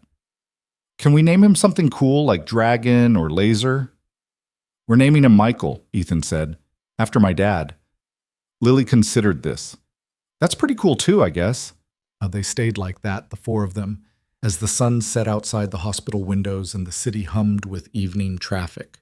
A family that had started as a business arrangement and had become something neither of them could have predicted. Something real. Marcus visited later, bringing flowers and jokes about how Vivian was definitely overachieving now, CEO and mother of two in the same year. Eleanor came with a stuffed bear that was probably worth more than Ethan's first car. Friends and family cycled through, offering congratulations and advice and promises to help. But when they were finally alone again, when visiting hours ended and the nurses dimmed the lights, Vivian looked at Ethan with an expression of complete contentment. "We made it," she said. "Made what?" "Everything, the lies, the truth, the board vote, the renewal. We made it through to the other side." She shifted baby Michael carefully, making room for Ethan to sit beside her on the hospital bed. "Remember when you asked if I ever regretted the arrangement? If I wished we'd met some other way?" "Yeah, I've been thinking about that." And the answer is no. Because any other way, we would have been different people. I would have been the billionaire heiress who didn't know how to be vulnerable. You would have been the struggling single dad who didn't believe he deserved more than survival. We never would have given each other a chance. So you're saying the desperation and manipulation were necessary? I'm saying that sometimes the worst decisions lead to the best outcomes. That sometimes we have to break before we can rebuild into something stronger. She looked down at their son, then over at Lily, who'd fallen asleep in the chair by the window. I'm saying that I'd do it all again. Every mistake, every lie, every moment of terror that you'd realize what I'd done and walk away. Because it brought me here. To you. To them. To this family I never knew I wanted until I already had it. Ethan pressed a kiss to her temple, breathing in the hospital smell of antiseptic and new life and second chances. I'd do it again too, even knowing how hard it would be, even knowing how much it would hurt, Because you're right.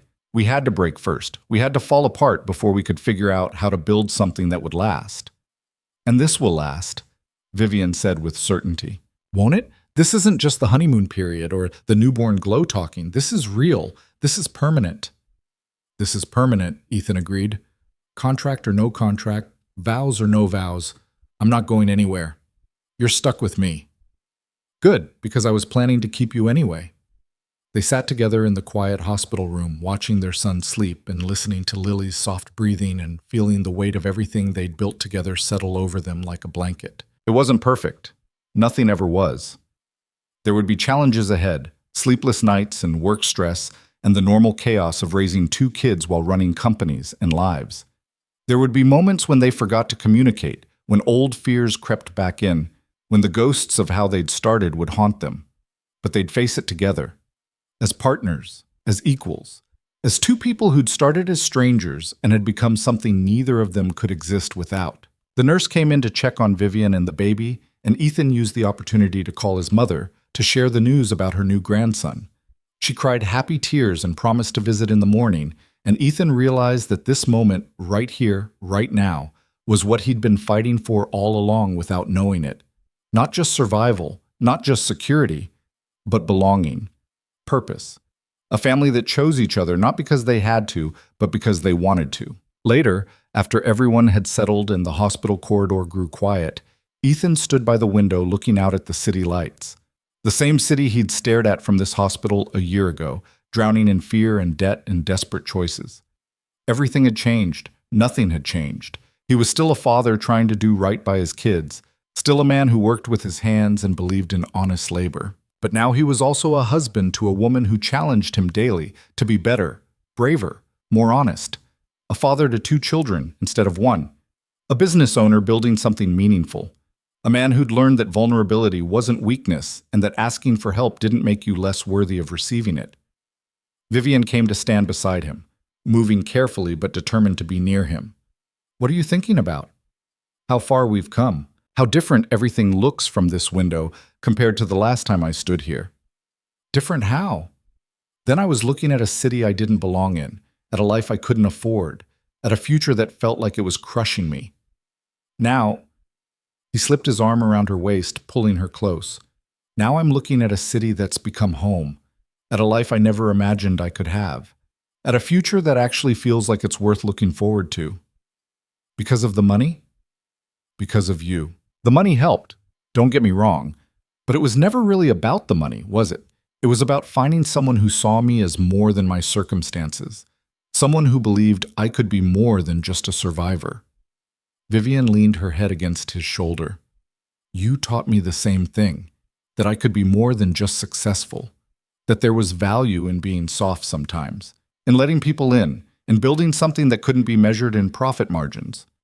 They stood there watching the city breathe, and Ethan thought about that phone call from Richard that had started everything, how he'd answered it with dread and desperation, never imagining it would lead here. To a hospital room with his wife and newborn son, to a daughter who finally had the stability and love she deserved, to a life he'd never dared dream was possible. Thank you, he said quietly. For what? For being desperate enough to make me an impossible offer, for seeing something in me worth taking a chance on, for falling in love with me even though you weren't supposed to. He turned to face her fully.